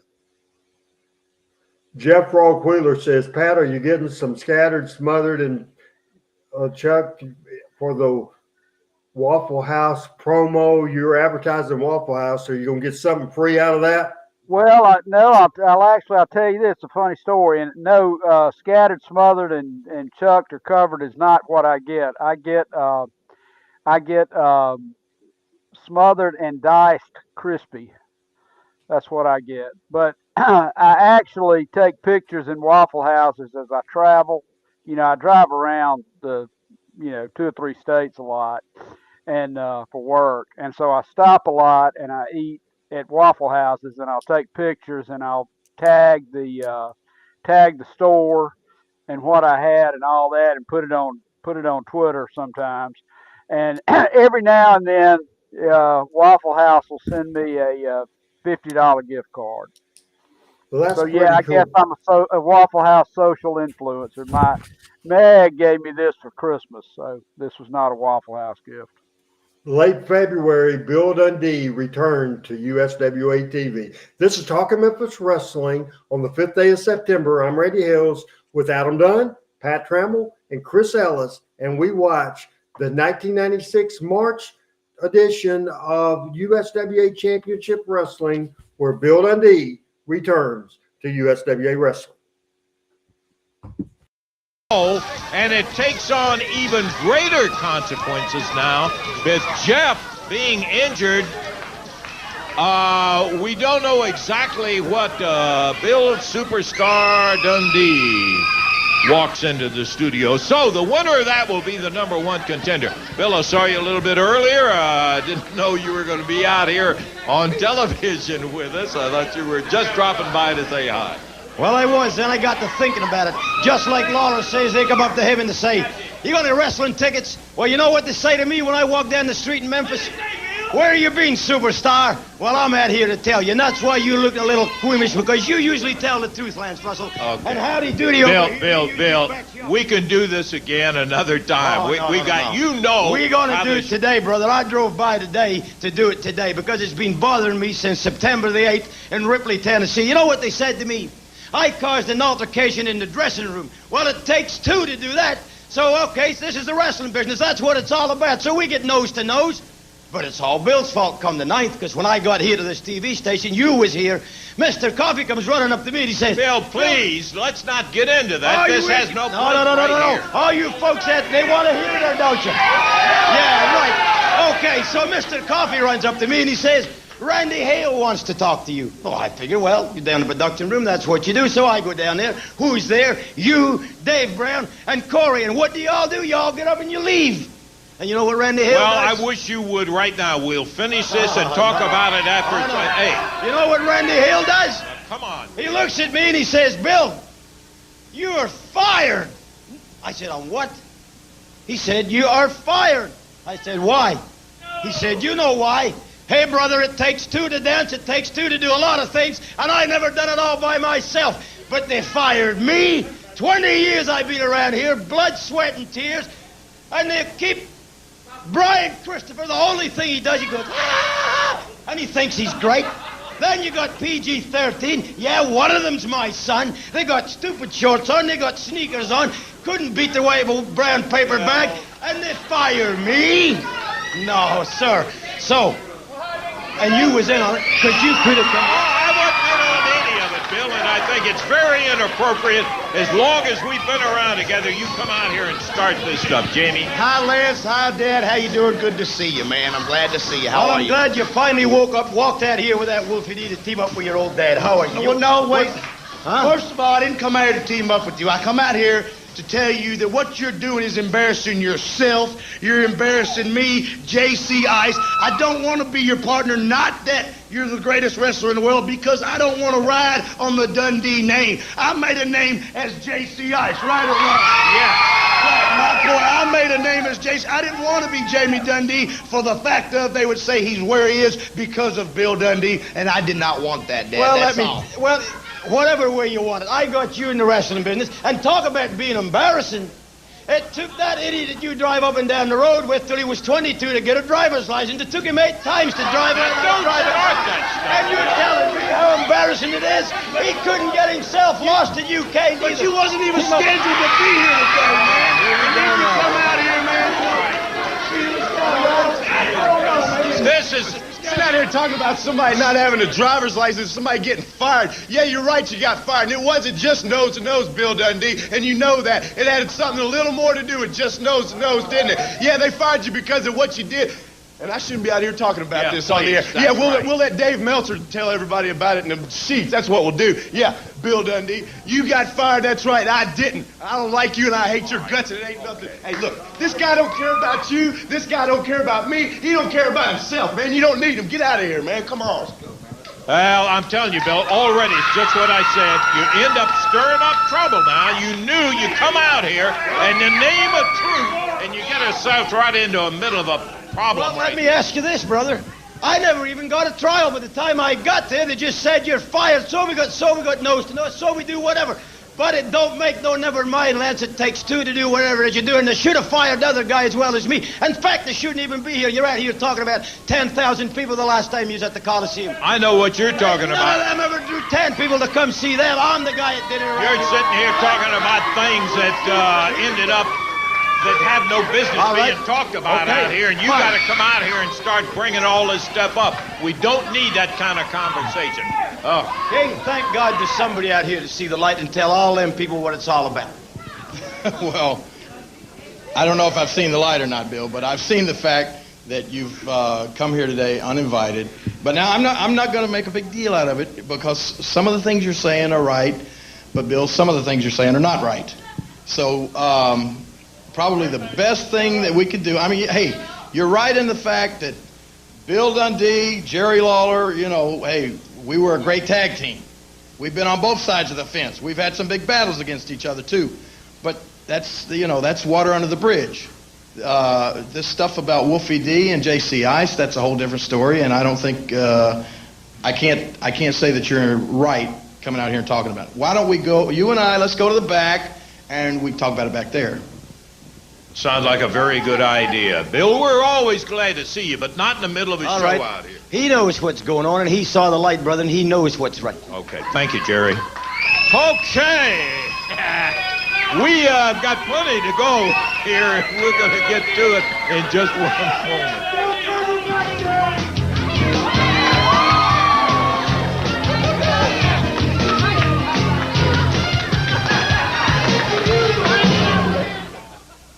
Tell everybody right now we may go over just a minute or maybe 10 minutes to get all the videos. I want to complete that story today real quick. I know Pat and Chris are up here. That's the Randy Hill's book, and Adam Dunn certainly likes, and that's what he came into wrestling watching.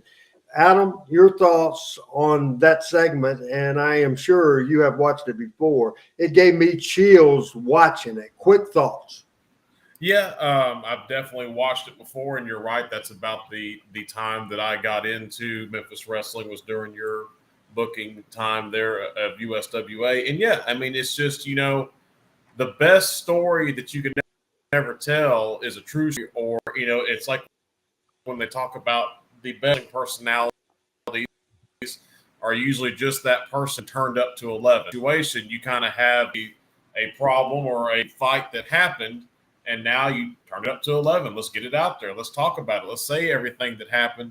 And it just what I've always loved about Memphis wrestling and about this type of booking is there's not 1 second of that video that you watch that you don't feel invested, that it doesn't feel real, that you don't really feel like all these things happen. And it's because all those things did happen.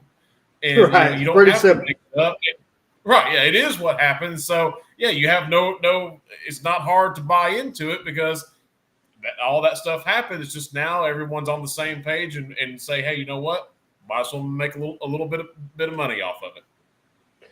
Chris Ellis, your thoughts on that video. Have you ever seen it? You weren't living here at the time. No, but I have seen it. Adam's 100% right. It seems real. The use of JC Ice in the middle of that was brilliant on your part, interjecting Jamie into that, and then using Lawler as the mediator. Because as Al said, did you hear how quiet everybody got when Lawler started talking? The Yes. reverence everybody has for Lawler and respect. So not only taking Bill's and Wolfie's personal conflict to feed off of that, interjecting Jamie and the King into it was outstanding, Randy. I mean, I'm not saying that because I'm on here with you. That was brilliant. Really was. Pat, your thoughts.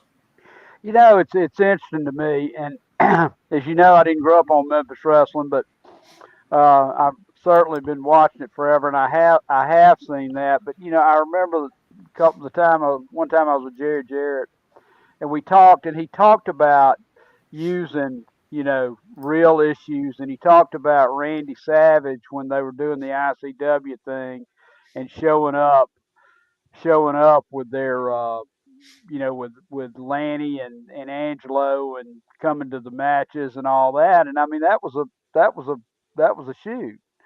And when they finally went out of business, Randy called Jerry and said, "Do you think you could get me on anywhere?" And he said, "Well, come here, we'll just run your angle."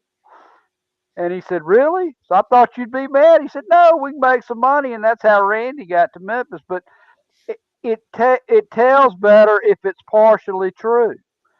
And I mean, what's more partially true than that? It's great stuff. And you handled it great, bringing out Wolfie, bringing out Jamie, and bringing out Lawler, who over time became the voice of reason. And Lance did great as well. Absolutely. Lance did great as well.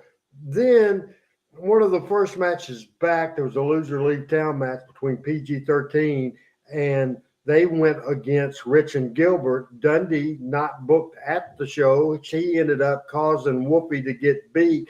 And so then Jamie and Wolfie showed up the next TV as the match team of the Cyberpunk. This is the official start of the Dundee Wolfie video. It's 2 minutes and 10 seconds long, and we watch that right now on Talking Memphis Wrestling.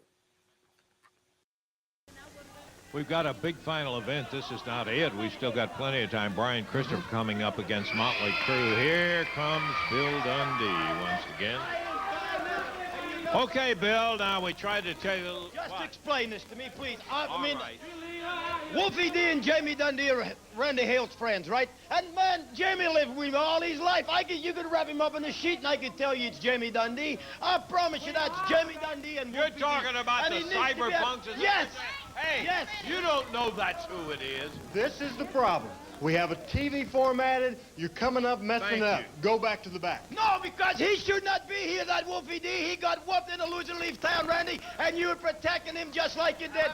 That's Jamie and Wolfie, man. You always make excuses, Bill. No. You made excuses when you got You fired. run me off for 6 months, and that's another thing I'm hot at you about. You see, the truth's coming out. That's why I'm back. And if it's the last thing I do, I'm taking that mask off that cyberpunk, and he's out of there. I fired you because you were threatened. I fired you. Whoa! Now what's going on? Lights gone again! Hey, help me. Help me. Out of the middle of nowhere. One of the Cyberpunks, and down goes Dundee on the floor. He's back in competition. Whoa! Hanging away. Here comes the other of the Cyberpunks. Is Bill Dundee.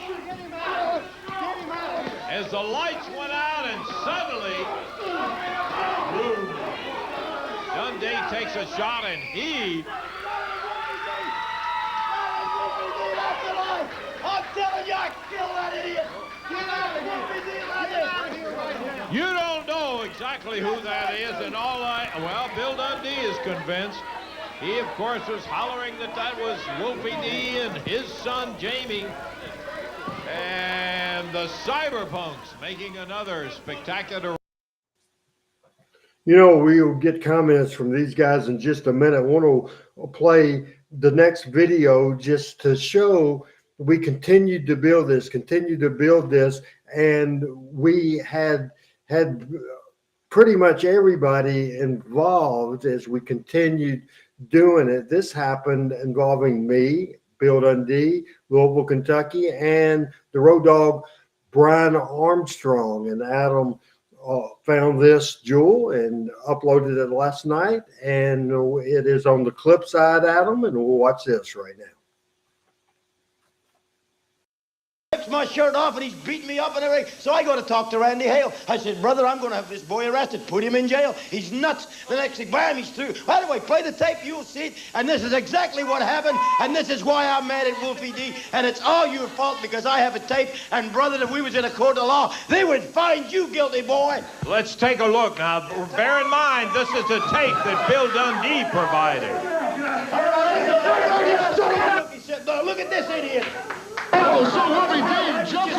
Jamie doing nothing. Absolutely nothing. Look at him. He attacks me. And Randy Hale's letting him do it. Tore my shirt off. I was standing there talking to my son. I actually said, how's your mama, Jamie? And the next thing I know, this boy's jumping all over me. Now, look, I'm a little hot, but don't you think I should be? I said, Randy Hale, just put him in jail. The guy's nuts. He said, I'm not putting him in jail. He said, he's my friend. He didn't say it. Look, he said right there. You're starting right here telling this right from the very beginning. You said this is a tape that was shot by a fan in there. I want to tell you, I've heard about it. I found out this was part of a TV show that they were shooting up there. And did you hear me say part of? What you're looking at is Bill Dundee's version of it. This isn't all of it, Bill. You didn't tell the story, and that's not playing fair. The picture's telling the story. Now Armstrong sticks his nose in. What did I do? I'm just trying to get a little justice around here, and he's telling me how big and bad he is. Randy taking up for Randy Hale. Know why? Because he rides up and down the road with Randy Hale. Now, see, the chair fell. I tried to catch it. Somebody threw a chair, and I tried to catch it. Yeah. Now, look at this idiot. Now, see, attacking me from behind again. Look, and you wonder why I'm mad? 3 people has jumped on me, Lance Russell. 3 people, and nobody done nothing about it. Now, look at this goof again. Look. Now, I ask you, Is that justice? Frank Morrell's out to help. Now look at this idiot, old bald-headed goat. He's out there telling me, so I just say, well, I'm leaving. Well, I can. Your thoughts, Chris? Well, I'm curious. Y'all shot. So the incident happened in Ripley in September. Did you shot that on purpose, right?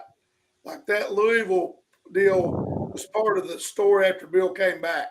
Yeah, that was probably in mid-March. Okay. But it was kind of similar to the incident that happened in September, right? I mean, Well, more or less. well, there's no knives involved. Yeah. But you're I trying think to it give was just a visual. You're trying to give a visual of the backstage dressing room conflict. right. Absolutely. Yeah, it was again, very, very smart on your part, the way this was all laid out. The only part I don't like about the way it's laid out is I never was a fan of the loser leave town. The guy comes back with a mask. I didn't like it when Dusty Rhodes did it. I didn't like it when Dundee was the American Eagle. So, but that's just me personally. The rest of it's brilliant. Pat, your thoughts. Then we'll get Adam's thoughts. Well, Dusty did it 3 times a year for 10 years. But I thought there's no heel like Dundee. I love it when he turns heel. He turns rabbit heel. Yeah, like crazy. Yeah, yeah. Like him and Buddy was crazy, and that was crazy right there. That's right. That's right. As Lance used to say, he's sick. He's just lost it. He's sick. Yeah, Lance just added to everything. Adam, your thoughts on that scene?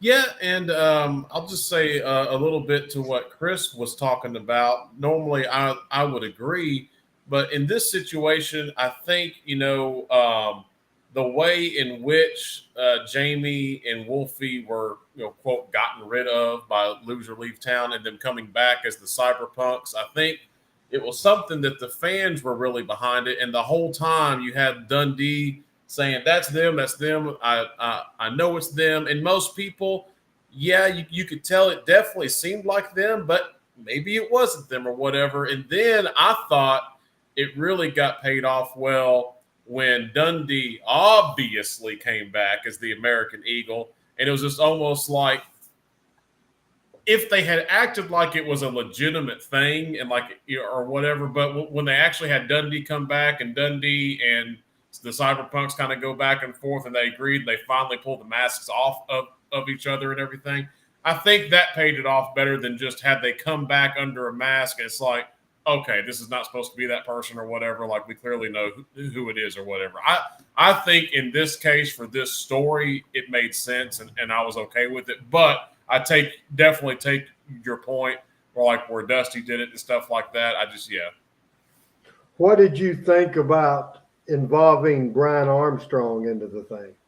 Well, again, it's just whatever you can do to get people involved into a story and then set them up to have something going forward in the future, right? And so with Brian Armstrong being there and that turning into something, I think, not long, was it right after this that there was the Brian Armstrong Jeff stuff or around the same time? Yeah, a little later in the year. Right. So I just think it put Brian Armstrong into a main story, then set him up to go into that story with Jeff also. Pat, in modern wrestling, we've showed 2 or 3 videos.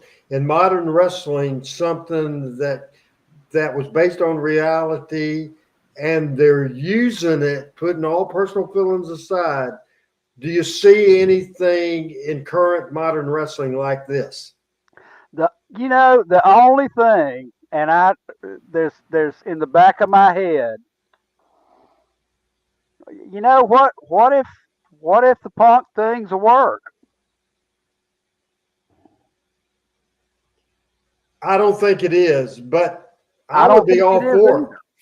But when you involve lawyers and legal talk, Well, I mean, yeah, that's right. If that's being involved, if that's not part of it, but I don't think it is because his reputation is such. But that it would be curious is if it was, and if they came out 3 months later after alleged lawsuits and all that, and it was obviously that'd be kind of interesting in this day and time.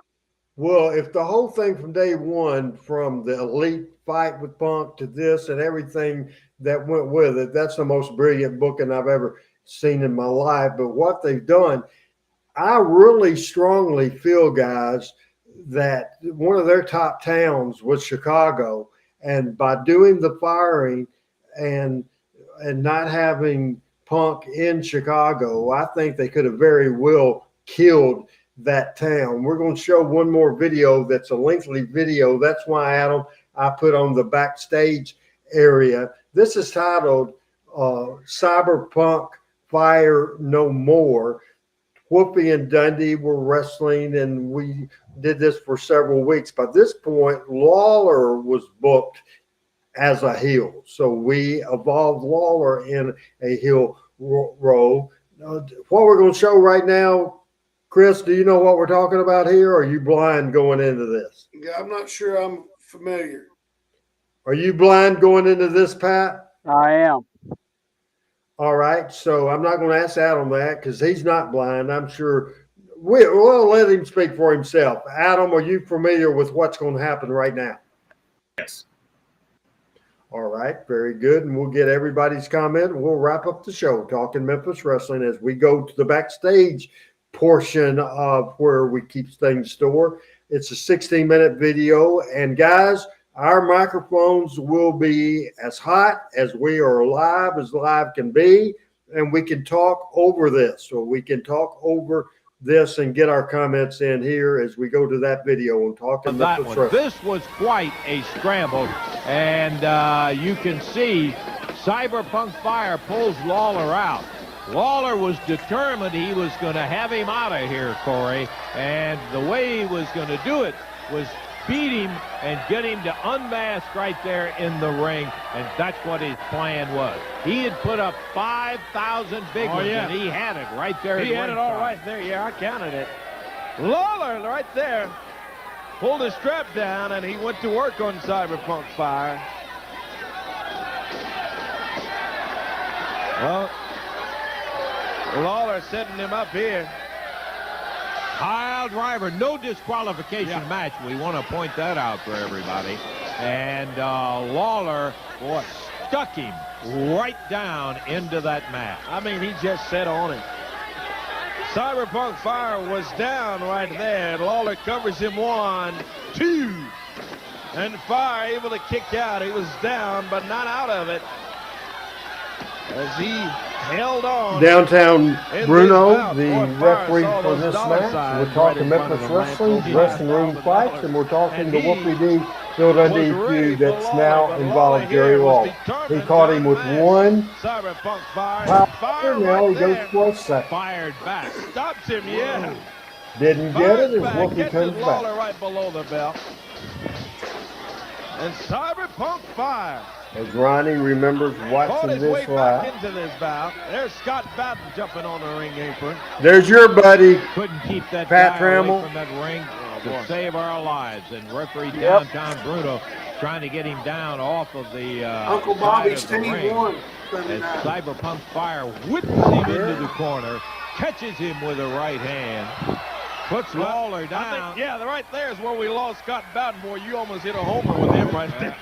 Did you see Lance? I he had it around his hand, Lance chased and he it, was Scott going to get Bowden. involved. I mean, Right. physically into that match. And there's a 1-2. Lawler ended up getting a right chain, there. nailed him King with comes it, out and victorious. Jerry Now, Lawler won the mask. If This Whoopi, is where, it of was course, determined Cyberpunk Whoopi D Fire has was to under get that up and mask, unmask. he Yeah. would lose. And The when he stipulation unmasked, was and if his he lost, he identity would is take the revealed, mask that's off. And when he Lance is out of here, had and that's exactly picked up what a hammer Lawler had and ran up Scott his Bowden sleeve all the off. well, it wasn't up the sleeve, it was right out in the open. Well, here's Lawler. There's a good little spot marked off right there. We'll be just stand right there and take off that mask. And then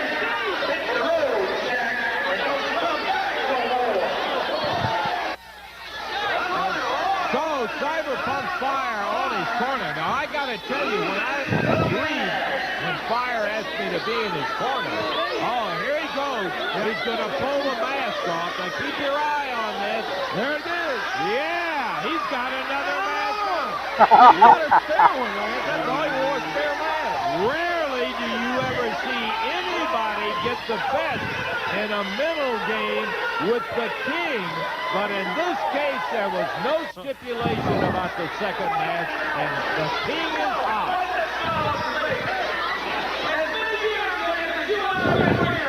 You know you cannot stand here and condone and put up with a simple stunt like that. You know it. The people have heard me say it 1,015 times. You, without a question, are the smartest wrestler that we have ever seen. We saw you Saturday outsmart him with that neck routine, trying to get him to put his name down there so he would have to leave. You outsmarted him. It looks like tonight that the trickster got tricked.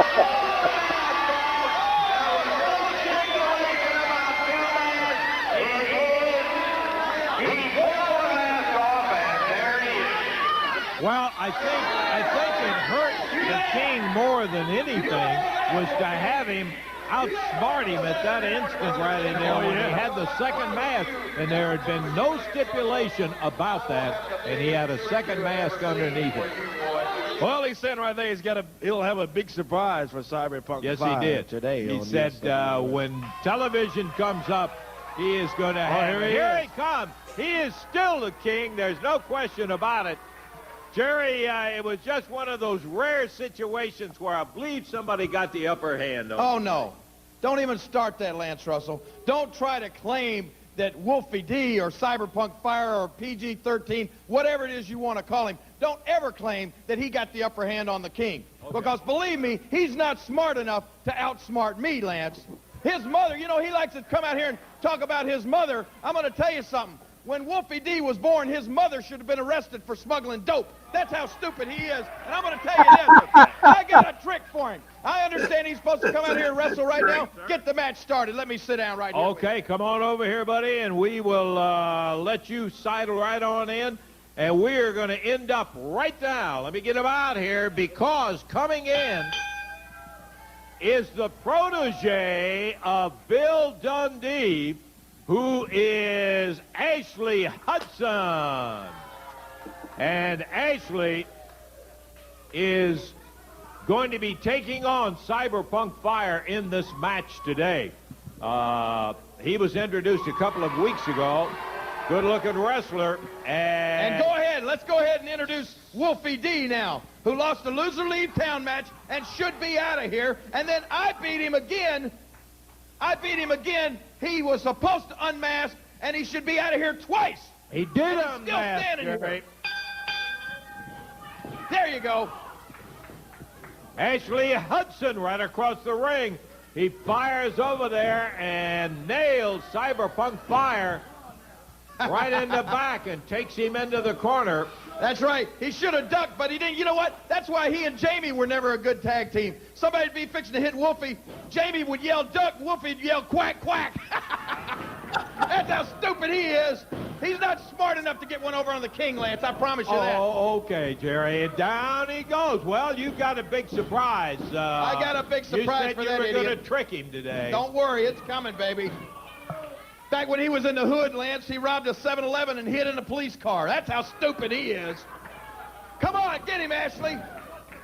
Ashley Hudson starting off very fast. He is the most recent of the Australian troop into this country. And Ashley Hudson, a protege of Bill Dundee's, is in with Cyberpunk Fire. He has started very, very well. Yeah, that's great. It's easy to start well against Cyberpunk Fire, Wolfie D, because, Lance, he's stupid. Do you realize that? He's an idiot. He went down to the casinos down in Tunica to get in a crap game, and he took a roll of toilet paper. And that's how dumb he is.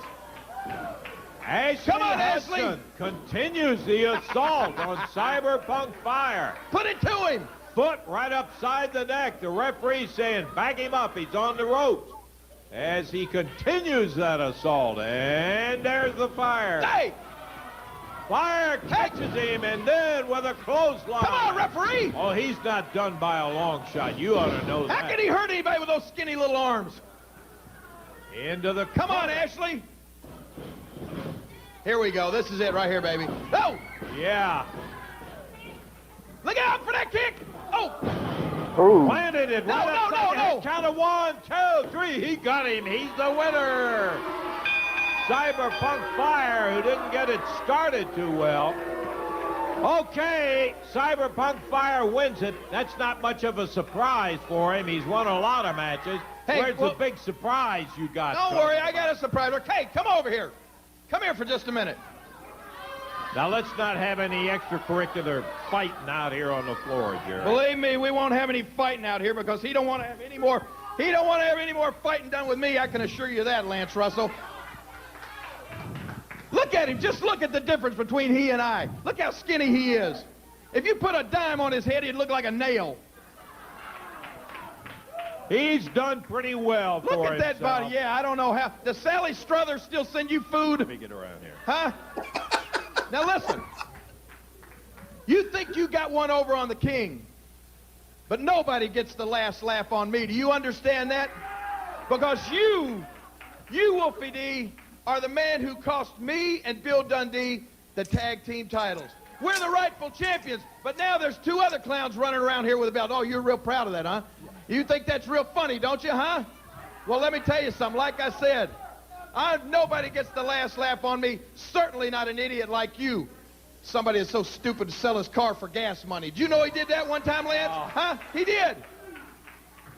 Now, not only have you made me mad, Wolfie, you've made a lot of people mad when you cheated and got a victory over my partner, Bill Dundee, and he was an honorable man. He left the area. It was a loser-leave-town contract. He left. He's not like you. Snake in the grass, come back, not a man of his word, liar, that's all you are. Well, I've been getting phone call after phone call from Bill Dundee's friends. He's got a lot of friends just like me, from friends of Bill Dundee. He ain't got no Oh, friends. yeah, he's got friends, brother, and they know you did him wrong, and they've been calling. They've been ringing my phone off the hook. They want to come in here, and they want to get revenge for what you did to Bill Dundee. And so, you know what? Oh, bring them on? You want to bring them on? All right, I just happen to have one of them here today. Okay, we're going to bring him out here right now if you want to. This is just a good friend of Bill Dundee's, and he is sick of what you've done to him. And yeah, come here. We talked about this earlier. Come on, man. Come on, nothing, brother. Look at that. Right there. And who are you, but Wolfie D? And if it wasn't for that long drink of water, you'd be gone because the king beat you. And Get mad at me because I can beat this you, man, friend. you can't beat anybody. I beat you and I beat you. You know he's not that Let me tell you guys, this is getting crazy. Dundee, Wolfie D.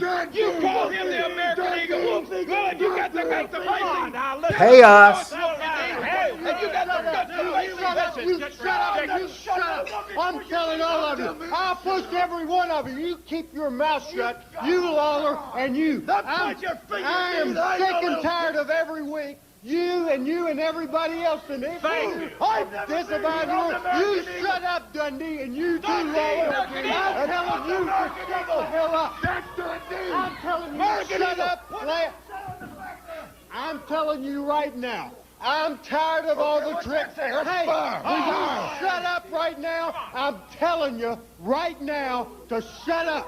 Okay. Just fire him. He Lawler, needs to get out of here. you think you're a comedian? You think you're funny? You think you can be tricks? You came out. You shut up. You came out with your checkbook last week and you thought it was real funny, didn't you? You thought you tricked him. You thought it was real funny. And then when he pulled the trick on you, what did you do? Like a big baby, you pitched a tantrum. Well, I'm sick.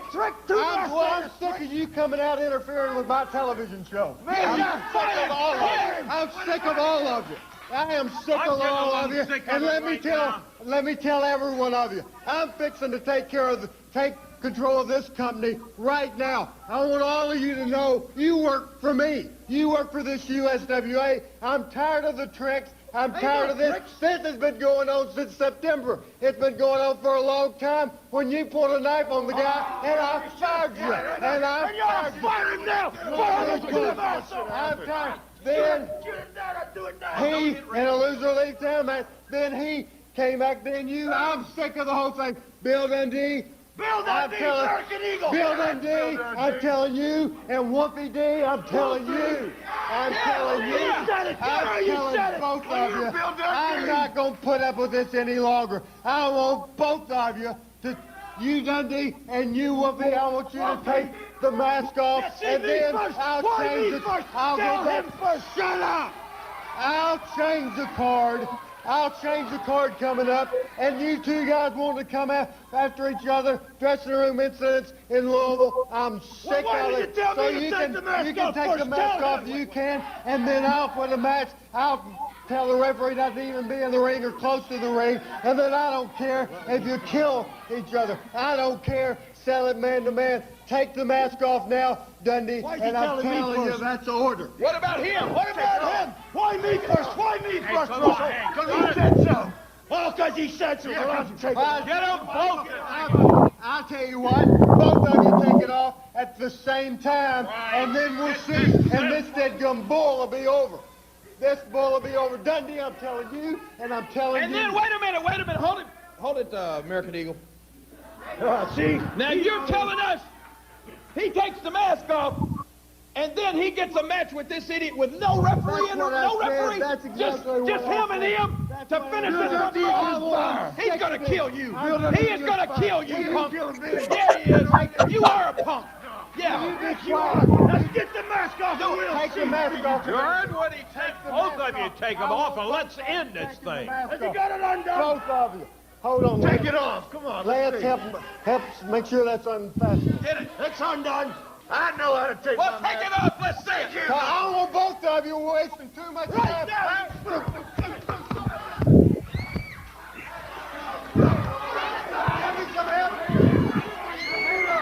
You might have known Dundee, Whoopi. And the minute the masks come off, they're at it again. They have been fighting like this forever. Lawler out there trying to separate it. Whoopi coming back right down on Dundee as he runs him out. Whoa, right out of the studio. Give me some help. That's out into the production preparation area right outside of the studio. We're sure not going to go out and get in the middle of that, but the camera is. As being taken away, Whoopi D, that mask is off. American Eagle, Dundee, that mask is off. And I'll tell you what we'll do. This one is a long way from being over with, but for the moment, we're going to take time out. We'll be back.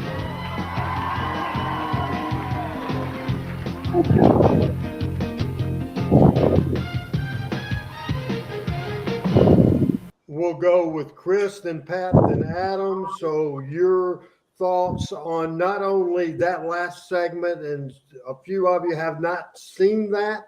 Also, we'll talk to Adam last. So I want thoughts on what we saw in that clip, and then just overall your thoughts on the show. Start with Chris.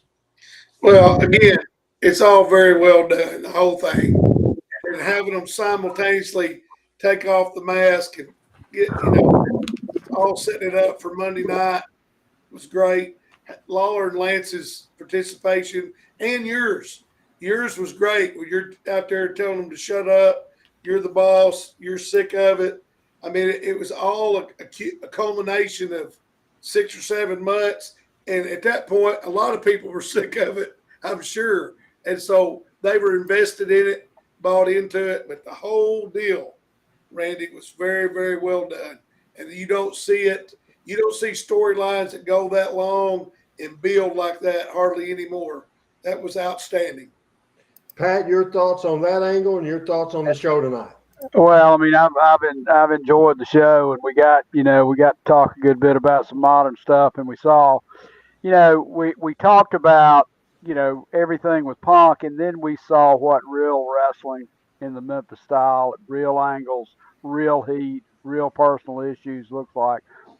I've never seen that before, and I sat there waiting on the uh, the match to be struck where the loser would lose the mask. And I thought it was so creative to do it the way that you did it and take it down that road. And, you get a house out of that. It was good stuff. The show today, Pat. Your thoughts on the show today, Pat? Oh, I thought I'd said no. I loved the whole show today. I thought, us talking about Punk and all that, and then moving into the angles that we went through today and how those were structured. It's a nice dichotomy. It's a nice dichotomy. Hey, the good news before we go to Adam, the good news, Chris and Pat, the return to talking Memphis wrestling, inside Memphis wrestling is, if you ask him, Michael St. John will be back with us, Pat, next week. All right. Looking forward to that. And we'll have a lot of fun. Pat's going to be in Memphis this weekend. If for some reason I'm in Memphis this weekend and Adam's free, maybe we'll be able to meet to get something to eat. I know I have to go to Memphis Thursday. You won't be there Thursday, right, Pat? No, probably not. If it is, it'll be later Thursday. Adam, you don't make very many appearances at all on Talking Memphis Wrestling.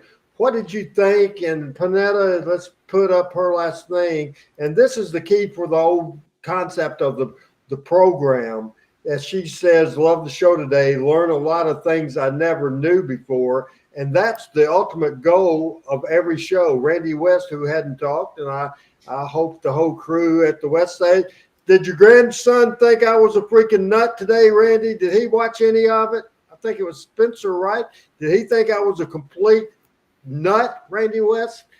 You knew I was a nut. Diane know I'm a nut. I don't know if he knows I'm a nut because he's always saw me in a laid back way. So he would have got to know Randy Hill's there. You're not on this show very much, Adam, No. and I thought the perspective that you would, and he didn't watch the show. Jesus Christ. So what's your thought on the show? And this is wrestling the way wrestling was meant to be, I think. Well, I typically like to just kind of be behind the scenes and produce this particular show because most of what you cover and talk about is stuff before I personally was watching or involved at all. Some of it before you were born. Absolutely, a lot of it. And this stuff here, people talk about on this show all the time, kind of what got them hooked in wrestling or hooked on the Memphis style or whatever.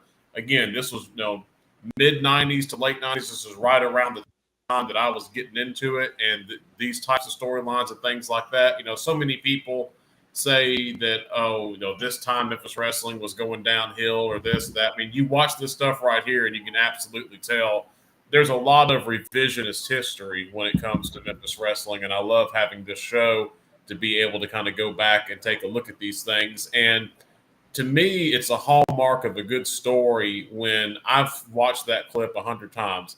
And every time it will still elicit an emotion or a feeling from me when I watch it. And so much of it that we talk about, it's so believable. Every single part of it. You're out there and their reaction to you telling them to shut up, their reaction to you laying down the law, you really feel like this is probably how it happened backstage. This is how it happened anytime. And you can see and respect you in that authority figure type of position with all the things going on. And like we said before, you see these mask things and a lot of times how they go, how much drama and how much everything was built up. Even when you knew what the result was going to be, you knew it was going to pull off and be Dundee. You knew it was going to pull off and be Wolfie, but you still built up to it. You still had the altercation and still had something to go with even after they unmasked. So it just shows being able to how you just take a real life situation and not only bring it to a head, but then still even have somewhere to go with it you have your next thought planned out before the afterbirth of the first one. Thank you very much, all three of you guys. I apologize for almost going 30 minutes late, but we had a lot of material. Somebody, I think it was Al, last night when I was running over this show, said no way that you could get everything in. And there's about 4 videos I didn't get in. As Brooks says, if you don't like Memphis wrestling, then you're not a wrestling fan. This has been a lot of fun. Thanks to Adam Dunn, Pat Trammell, and Chris Ellis. Michael St. John will be back next week. Hope to see you guys soon. I love everybody, every member of Team Hales, and you support us. And I think we had just a fantastic show, and I loved it. Thanks, everybody, and good night. Good night, everybody. Good night, everybody. Talking Memphis Wrestling with Randy Hales and special guests.